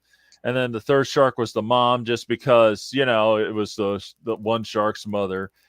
And then all of a sudden we got maybe the son there. That's what we always kind of assumed. Yeah. But it was kind of, Yeah, Liam, it is a shame that we didn't get Austin St. John, Amy Jo Johnson, Jason David Frank to appear. yeah. Chris Tiger Harris. Hey, Yeah, just we come didn't on. get I them actually to. like We didn't get to see them appear on, but we get to hear voice footage of them. So Chris Tiger Harris. Better than Hey, just nothing. come on. I actually like the Aladdin remake 2019. I like it too. I Me just too. don't like Jafar. Yeah, I mean, Will Smith does pretty good stand-up like Robin used to, and At least he's not copying Robin Williams. That's good Yeah. Yeah. And because he respected. that's Yep. the way it should be. Yep. And Especially, I like the moment when he said, "You have to be specific. There's more than just make me a prince. I'll just make you a prince." Yeah. I mean, And it's something a that prince showed up. kind of reminds me of something that other wish granting things would also mention, like Fairly Odd Parents. Mm. so I will also admit that I do have a soft spot for most of the live action Disney remakes. What are you doing, Dirk? Just not all of them. I mean, but for the most part, I like it when they try something different and not always copying the exact same thing. And Aladdin managed to keep a good balance of both, in my opinion. It copied the important parts, but also tried a few new angles as well, like creating a different genie. Like you said, and even a different Jasmine. That was something I highly welcomed. Mm-hmm. So yeah, I think that Aladdin 2019 is not that bad. Mm-hmm. Yeah, that's it is a good film in my opinion. hmm But the only flaw I have is mostly Jafar. That's Yeah. what I would say. I mean, he makes Yago more sinister. and on I mean here's another flaw I regarding the 2019 version. Gilbert Godfrey was set to come. I mean, he wanted to come back as Iago, but the makers didn't want him to come back. Ah, man. You got a golden opportunity to bring back the one and only Gilbert Godfrey, and you skip him on purpose. Gee, I mean, that sounds familiar to me. That sounds like what Saban pulled in the 2017 Power Rangers. He didn't want the originals to even make a cameo appearance. They went underground so they couldn't be found. And that's BS right there. Yeah, complete bulk dark. Yeah. Well, at least we got Amy Jo certain Johnson rule and to try to Jason get David the- Frank to make a cameo twice. yeah, I mean, this Yeah, movie would have been so yeah, much but better still. if they got them back. Chris Tiger Harris. Another guilty pleasure of mine is the Lost World Jurassic Park. Well, Yeah. I would consider this a good movie, but I my like guilty it. pleasure in terms of the Jurassic films, it will be the 2 Jurassic World sequels. Mostly Jurassic World Dominion. I mean, I don't know. I haven't seen that one, but I did see the fifth movie, the Fallen Kingdom, and well, I in my opinion, I didn't like it that much. In fact, I actually found myself singing something the Nostalgia Critic sang for Lost World, though I honestly think he should transfer it to the Fallen Kingdom. Dum dum dum dum. This was dum da dum dum dum. This film Okay. was so very dumb dumb. Dum da dum. Yeah, Dumb. yeah. I didn't bother with Fallen Kingdom because I saw the commercials and it just reeked that they were too busy trying to one up the Lost World Jurassic Park. That's what they were trying to do, and Right. that's Ain't where that the the truth? problem Copied was. the movie, and that's the biggest problem. I mean, Yeah. they copied the movie outright, and I don't think that's a good thing for No. a sequel. No, I mean- it isn't. No. I mean, Lost World definitely had its good moments. It really did, and so did Yeah. Fallen Kingdom. But Mostly the King Kong moments in San Francisco. And dinosaurs loose in the city. That sounds like a great idea. And know, actually, do more of and that. actually, truth be told, the idea was originally taken from the book *The Lost World*, written by Sir Arthur Conan Doyle. But Michael Crichton just kind of revamped that in a way. yeah, but he only did it because Steven Spielberg asked for it. That's the truth too. Yeah, because of the success of the first one. Even though so many of the elements were pretty different. Like John Hammond lives in the sequel. He doesn't live in the first movie. Nope. Well, I mean, he doesn't live in the first book. Yeah, not to mention, in this case, we get technically two dinosaurs brought because it was the grown up and the baby, technically. So, Yeah. Well, And well, the technically, I would say the parents animatronics for Lost World are and good. their kid. yeah, I like the animatronics for it, and they do try to give a sense of danger as well. they do. I Yeah, they do. They make it work pretty well. And I've always and I think nowadays people are starting to recognize that movie's a lot better than they gave it credit for back then. Because now one of my friend, Cretaceous the Hunted, he asked what their votes were on the sequels, which was the best one, and there's I think last I checked, it was voted about 70% voted for the Lost World Jurassic Park. So it's starting to become recognized for how good it was. I mean, it had some problems. I mean, there's no such thing as a perfect movie. We all know that, and there never will be. But one of my issues was what was her name again? Jeff Goldblum's girlfriend. Anyway, I think her name is Sandy, but either way, it's played by Julianne Moore. It's Sarah. Yeah, that's Thank it. you. Sarah. That's it. Yeah, that's it. Sarah, Julianne Moore, yeah. Well, my problem is she had a bad tendency on the island to state the obvious. Like, for instance, I know she was talking about the ecology of the place, but it's just like, oh, and the carnivores, well, they eat the herbivores, and I'm like, no, carnivores eat herbivores? I had no idea. And it's like, duh. And then where's anybody's zoology? I know, right? And here's where the real stupid comes in. Real stupid. When Vince Vaughn brings the baby T-Rex so they could fix his leg, and mom and dad are there, and she says, "This isn't hunting. It's not hunting. They're searching. They came for the infant." Gee, you just figured that out all by yourself? We figured that out 15 minutes ago. Was like, get me out of here. Or the little girl, she was like, "Get me out of here! This is not safe. This is not a good idea." She's got a stronger point than these adults. She's smarter than these adults. Except for Jeff Goldblum, he was saying that this is dangerous. He was saying that. Yeah, because he's been through before. Exactly. In fact, the Jurassic Park series actually brings up an untapped theory that I've just come up with, or just now named, which I guess has existed for most of these movies, which is something I call survival of the dumbest. Yep. I agree with Liam. When I mean survival by the dumbest, I mean a lot of these characters make dumb choices, and the girl's name is Kelly. Thank you, Liam. True. And Liam also says, "I didn't mind Lost World, Jurassic Park, but I wished Sam Neill and Laura Dern were in it." Yeah, why didn't they come back? Yeah, I wish they would have done that. Yeah, I don't know why they didn't do it. Instead, they had to do why either. Movie. Maybe it's because of schedule, I think.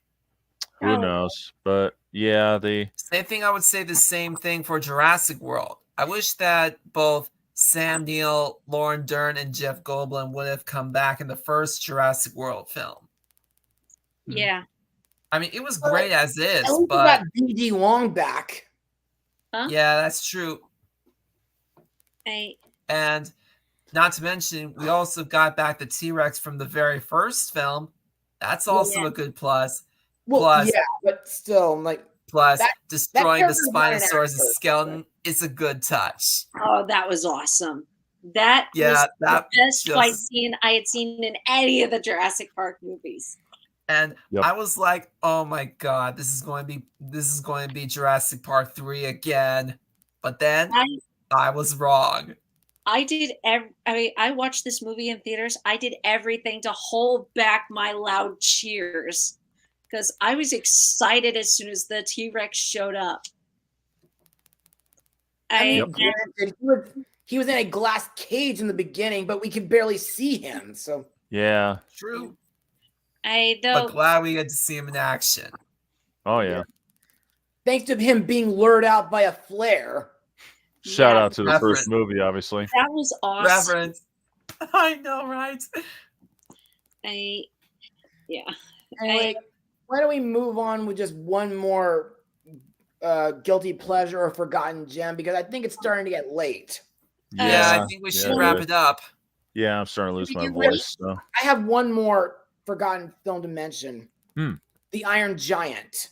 Oh yeah. Yeah. Really? That's a good movie. Yeah, I but thought not a it lot of didn't people became saw that forgotten. in theaters at the time.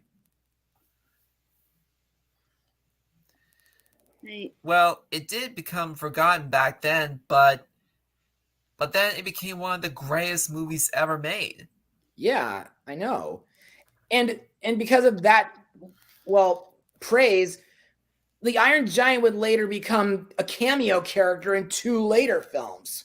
Yep. Like, and of course, made an appearance in Multiverse's video game trailer, which features one of the best moments ever. The Iron Giant gets to meet his idol, Superman. Yep. That was Imagine- amazing. And the moment that he wears his S sign, which stands for Superman, that is a good touch. Imagine if Dennis met Batman. That sounds really cool. That would have been awesome. Dennis? Hotel Transylvania? Oh. Oh, yeah, that Dennis. I almost forgot from the second movie that he mentions Batman. Mm-hmm. I wonder what the Lost World would have been like with Alan Grant as the lead instead of Ian. I don't know. I'm afraid there's no way to tell on that one. Well, I don't know about that either. Well, we think But he had a guilty Jeff pleasure. Goldblum is a good lead in the second film, because he is. I'll never forget that when he said, "Ah, wow, that is for at first," but then it's all the running and screaming. Yep. Yep. He that's was it, like, all right. "Yeah, I've been there before." Mm-hmm. That's exactly what he meant by that too. So, You got one. And- Well, oh, me? Let's see. Let me think on that for a minute. If there's anything I would have, it would probably be. I would think. I'm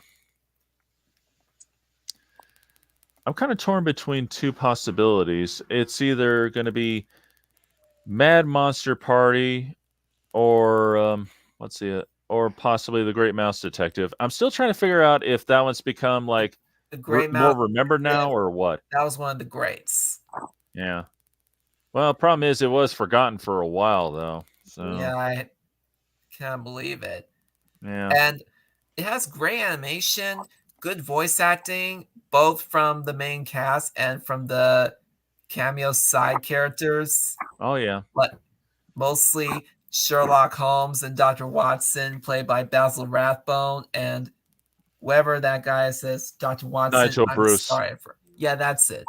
And of course, the legendary Vincent Price. And I Yeah. quote, he said that it was his favorite role. Yeah. And you know what? There is one unsung hero in this. It would have to be the animators, because when you see Professor Ratigan do his thing, the animators are really highlighting how he's acting like he's this passive-aggressive character. Then he shows his real self every now and again, you know? Mhm. And it's just working perfectly. Like when he's writing that list, and you know the way he had the looks on his face when he's saying like "do do do do do." Ooh, I love it when I'm nasty. You know, Totally, That- man. love it That- when I'm nasty. yeah. You know, and he's even like standing in odd ways with his legs. You know, when he's talking to Flaversham the first time, that is definitely great animation right there. They're one of the unsung heroes. Great. Yeah. Yeah, great stuff. And you know, I found out recently this was one of the first times that Disney used CG in it. Yeah, It's mostly inside been used Big for background, Ben. yeah. usually for Mostly the background. Big Ben. Yep. So I just Yeah, there's also a few other moments like the cork in the bottle. And I could be wrong about this, but I think the bullets that Basil's comparing might have been CG too. There's something different about the texture in them. Like they don't look like regular animation. But I might have to think, but I'll have to look a little deeper into that one though. Me too. Yeah. Although I'm sorry, go ahead. Oh, no, it's okay. There was something else I was thinking, but I can't remember right Well, now. I have two guilty pleasures of mine. One is Osmosis Jones, and the other, until we get the director's cut, I would say Thomas and the Magic Railroad is a big guilty pleasure of mine, because originally Britt Allcroft wanted to do her way, but the studio wants it to do their way in terms of making, in terms of plot, the casting of the characters, and make Diesel 10 sound different compared to the trailer, because in the trailer he sounds scary, but the studio said that actor sounded too scary for kids. Let's change actors. Eddie Carr. And oh yeah, rumor has it there is still evidence that the director's cut is going to happen. So until then, I enjoyed watching the film as a child, and I would consider this as a guilty pleasure.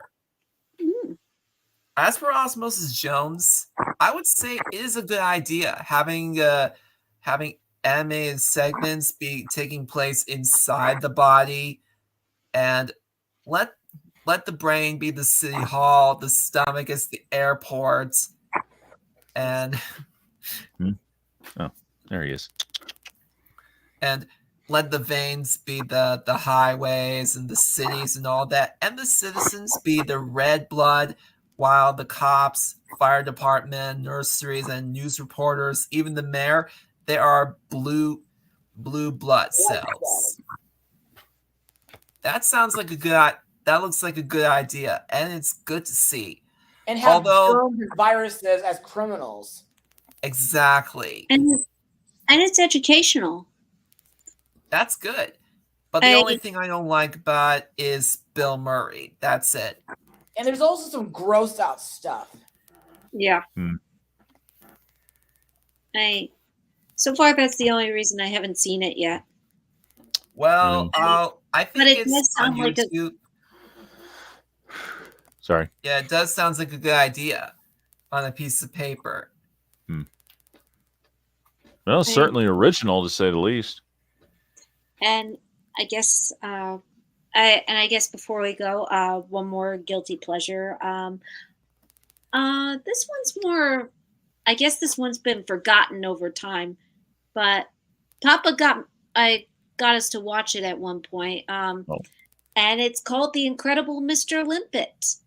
That's a good movie. Yeah, I haven't heard of it. That one yet.